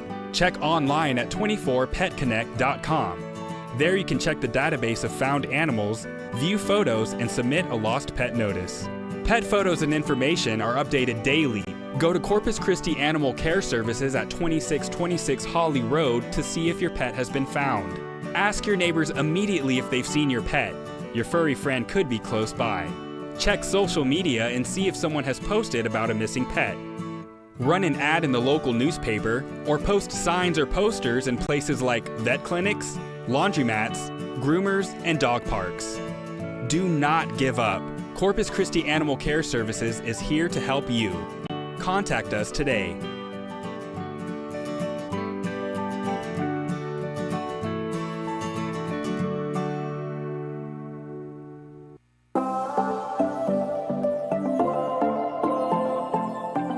The renovation project consists of the practice facility at the Lozano Golf Center and what used to be the executive 9-hole golf course. We are thankful that the City of Corpus Christi has embraced this project and recognizes the value of golf to its citizens and tourists, and we're just so excited about a complete redo of the golf course and the practice facility. Up until this project, it was literally a flat piece of ground with 9 little bitty push-up greens. The only thing that was irrigated were a couple of sprinkler heads. We've selected premium turf grasses for the golf courses. We're going to use Platinum TE Seashore Paspalum on the greens. And we're going to use Celebration Bermuda grass for tees, fairways, and rough. We're moving approximately 80,000 cubic yards of earth on just a 9-hole project. And the second part of the project is both the practice facility and the Firefly Golf Course are going to be lit at night. We're lighting 41 acres so that hours can be extended. Concerning the practice facility, our present facility has 35 hitting stations, which as part of this project we're going to expand to 50 hitting stations. Our range floor is now going to have target greens that are going to be shaped in similar to the greens on the golf course and the greens on the Firefly Golf Course, so that it'll be a real practice experience. We're going to have 2 chipping greens with chipping fairways, and we'll also have 2 bunkers so people can work on their sand game. We're working our way through the golf course and we're about to complete the 3rd hole shaping from tee to green. Then we plant the grass, and our target is to have all of the facilities planted by the end of May once they reopen. We're targeting the 1st of September. We think that it will be another entertainment venue opportunity for the people that are here visiting. We just hope to add to the great package that Corpus Christi has for great things to do.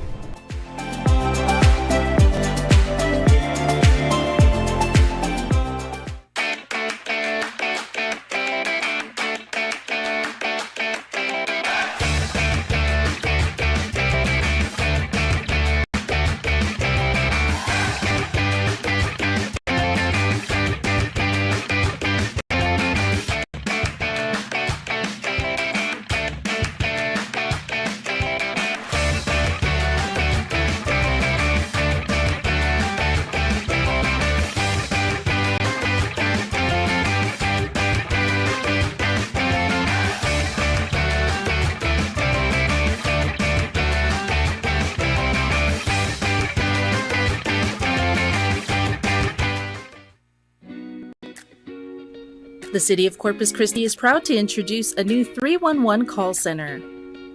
What is 311? It's an easy-to-remember citizens hotline to report non-emergencies or ask questions about city services. You can report problems and create service requests, check the status of issues, and obtain general information without tying up emergency lines. All you need to do is dial 311, and you will be connected with a trained customer service agent who can help you with all types of issues like reporting potholes in your neighborhood, illegal dumping, graffiti, animal cruelty, and much more. Have a question about your utility bill or need to find out if it's your day for garbage or recycling collection? That's right, 311 will get you that information and much more. There's also a free 311 mobile app available in the App Store and Google Play Store. App users can snap pictures and upload them with complaints and requests, and even track the progress from start to finish. Another way to access 311 is by going to 311.cctexas.com. This option allows you to send in your requests online and has a live chat feature where you can chat instantly with a call center representative to help you with any questions you need answered. The 311 call center is open Monday through Friday from 7 a.m. to 6 p.m. The 311 service is part of an ongoing effort by the City of Corpus Christi to make city government easier and more responsive to the needs of residents, business owners, and visitors. Corpus Christi 311, where solutions start with a call.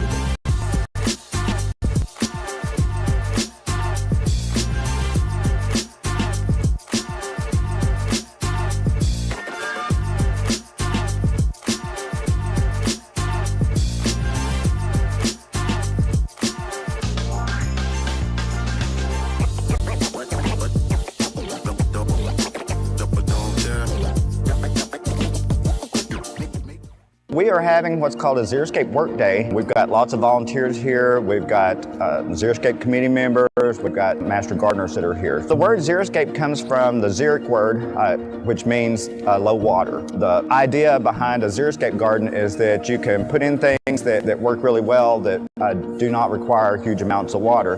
We are in an environmentally sensitive area where it pertains to water. It's always on our minds. We don't get as much water as, say, East Texas. We are drought prone, and so we need to learn how to better utilize the rainfall that happens. This is a learning garden for people to come down and learn how to use the low amount of water that we naturally get here in the coastal bend to achieve a great color, a great environment on the outside of their homes, and also achieving the ability to lower their costs and water usage. All of the plants that we have today are all very well adapted for our climate. Some are natives, others are not, but they all are very suited to this climate. All these plants meet the guidelines for stage 1 water restrictions. You could put in a Xeriscape garden like this and meet those guidelines easily. Corpus Christi Water is a proud sponsor of the Xeriscape Garden. It's a great place to find those aesthetic, outside, beautiful plants and varieties of grasses that have deep root systems that can save time and water. There's 18,000 square feet of plants that you can enjoy down here. It's open year-round to the public and easy access. So if you're interested in coming down, it's at 1900 North Chaparral Street. Watch our social media for upcoming Xeriscape Garden Work Days.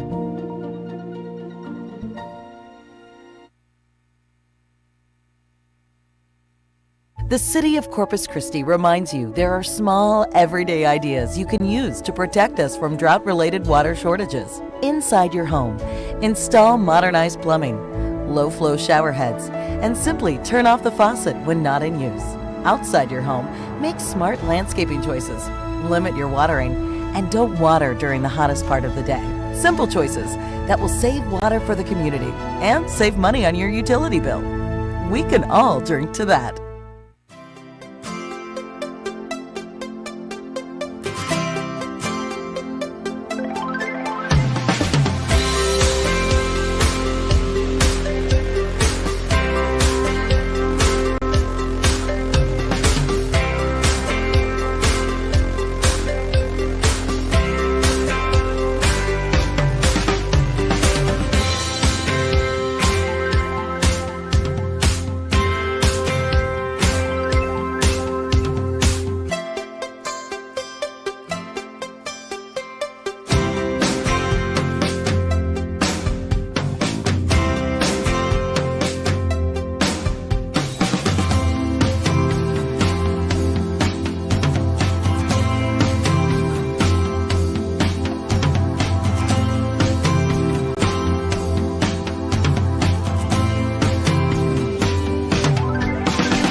A major issue at recycling facilities today is when plastic shopping bags are incorrectly added to the recycling bin. Plastic bags are accepted at many retail or grocery store recycling drop-off bins, but these items are not accepted in your local recycling program. When recycling plastic bags and overwrap at these retail drop-off locations, it is important to remove any receipts or stickers from the plastic and make sure it is clean and dry. The types of soft plastic accepted at these drop-off locations include thin plastic shopping bags, zip-top storage bags, bubble wrap, plastic mailers, and plastic overwrap packaging. The key to becoming a better recycler is to sort your waste correctly so you can recycle more. This helps reduce your waste in landfills and has a positive impact on the environment. Thank you for recycling.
A major issue at recycling facilities today is when plastic shopping bags are incorrectly added to the recycling bin.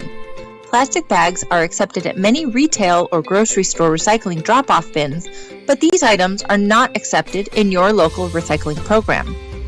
When recycling plastic bags and overwrap at these retail drop-off locations, it is important to remove any receipts or stickers from the plastic and make sure it is clean and dry.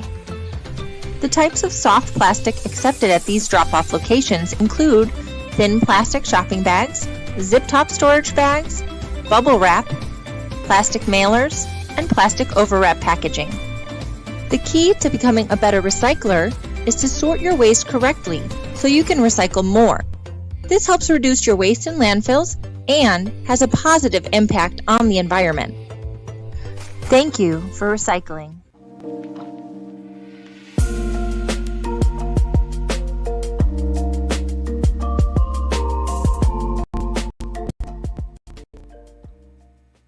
Beach to Bay is back. Join us Saturday, May 20th for the 46th annual Beach to Bay Relay Marathon. Participate with over 8,000 runners in a 26.2-mile six-leg event. Runners start in the sands of North Padre Island, cross the JFK Causeway, travel through Naval Air Station Corpus Christi, and finish along our scenic Shoreline Boulevard. For the first time, you can choose from 3 separate events to participate. Run as a team in the 6-person relay, split up the run with your partner in the 2-person relay, or challenge yourself and run the entire 26.2-mile marathon solo. Register online at beachtobayrelay.com. Beach to Bay starts at 7 a.m. on Saturday, May 20th. Come be a part of Corpus Christi's biggest relay marathon tradition. Join family, friends, and the community at Beach to Bay 2023.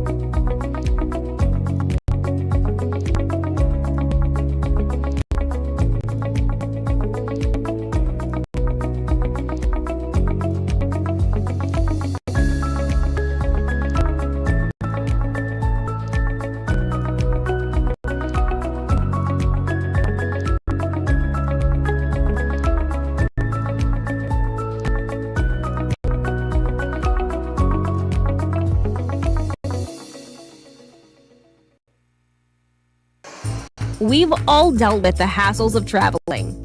Traffic, long lines, security, layovers. What if there was a smarter way? When you fly out of Corpus Christi International Airport, you get all the modern amenities you love with the stress-free convenience of flying local. So you can skip the hassle and get right to the good parts, taking off and returning home. Fly smarter, not harder, at flyccia.com.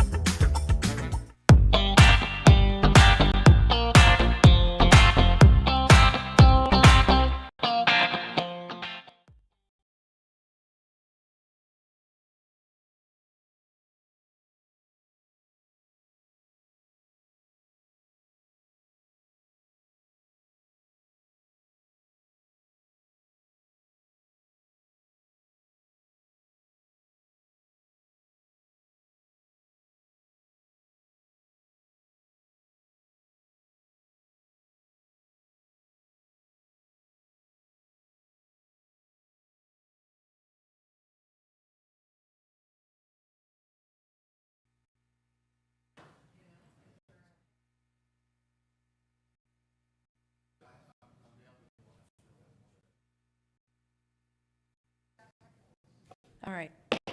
Okay, we're going to go ahead and reconvene our meeting. There being no further business, the meeting is adjourned.